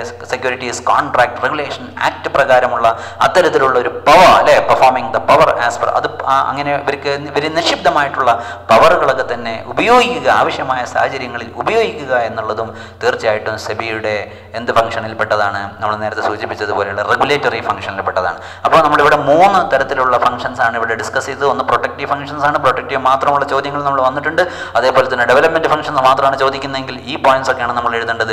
റെഗുലേറ്ററി ഫംഗ്ഷൻസ് ആണ് ഇവിടെയൊക്കെ കൂടുതലായിട്ട് റെഗുലേറ്റ് ചെയ്യുക, അതിൻ്റെ വിവിധങ്ങളായിട്ടുള്ള ആസ്പെക്റ്റുകളെ റെഗുലേറ്റ് ചെയ്യുക എന്നുള്ളതിനാണ് ഇവിടെ പ്രാധാന്യം കൊടുത്തത് എന്ന് നമുക്ക് മനസ്സിലാക്കാനായിട്ട് സാധിക്കും. എന്തായിരുന്നാലും നമ്മുടെ ഈ ഒരു കുറച്ച് മറ്റുള്ള ചാപ്റ്ററുകളിൽ നിന്നൊക്കെ വ്യത്യസ്തമായിട്ട് കുറച്ചും കൂടെ ഒരു കണ്ടന്റ് ഉള്ള, ഒരുപാട് തവണ എക്സാമിന് എന്താ പറയുക, ക്വസ്റ്റ്യൻസ് ഒക്കെ ചോദിച്ച ഒരു ഭാഗം കൂടിയാണ്. നിങ്ങൾക്ക് ഈ വീഡിയോ മനസ്സിലായിട്ടുണ്ടാവുമെന്ന് വിചാരിക്കുന്നു. നിങ്ങൾക്ക് ഇത് ഇഷ്ടമായെങ്കിൽ ഇത് ലൈക്ക് ചെയ്യുക. അതേപോലെ തന്നെ മറ്റുള്ള ആളുകളിലേക്ക് നിങ്ങൾക്ക് ഷെയർ ചെയ്യാവുന്നതാണ്. അതോടൊപ്പം തന്നെ ഇതുവരെ ഈ ചാനൽ സബ്സ്ക്രൈബ് ചെയ്യാത്ത ആളുകൾ ദയവ് ചെയ്ത് സബ്സ്ക്രൈബ് ചെയ്യുക. സബ്സ്ക്രൈബ് ചെയ്യുന്നതോടൊപ്പം തന്നെ ആ ബെൽ ഐക്കൺ എനേബിൾ ചെയ്യുന്നതിന് വേണ്ടി കൂടെ ശ്രമിക്കുക. Okay, thanks for watching this video.